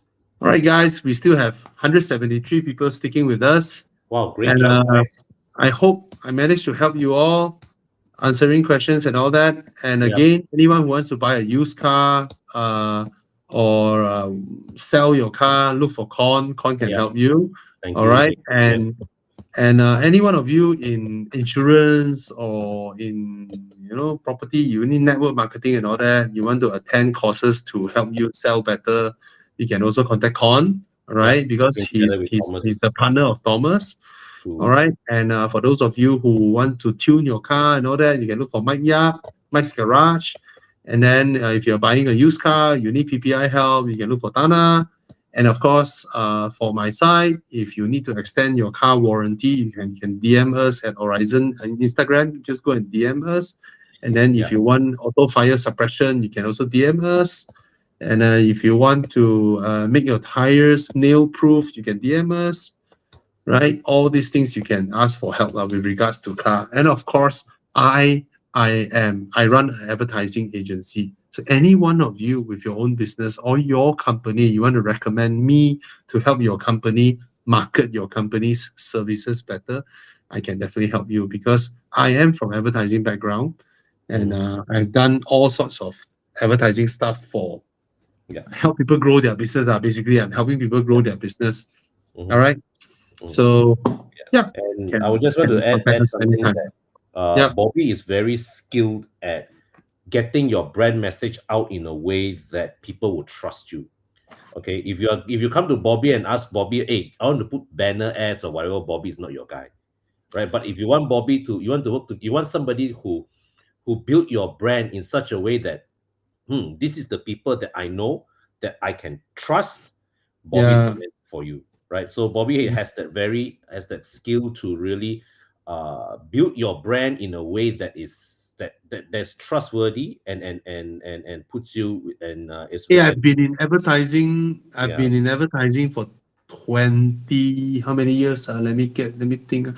23 years in counting in advertising. That's a milestone, man, bro. Yeah, in advertising and marketing. Yeah. All right. So anyway, I can't speak highly enough of his skills in this, so he's definitely the man to look for lah. All right. So good night, and hope we managed to help you guys. Good night. Thank you, Jiang. Thank you, Con. Good night. Thanks, Bobby. Thanks, everybody. Bye. Bye.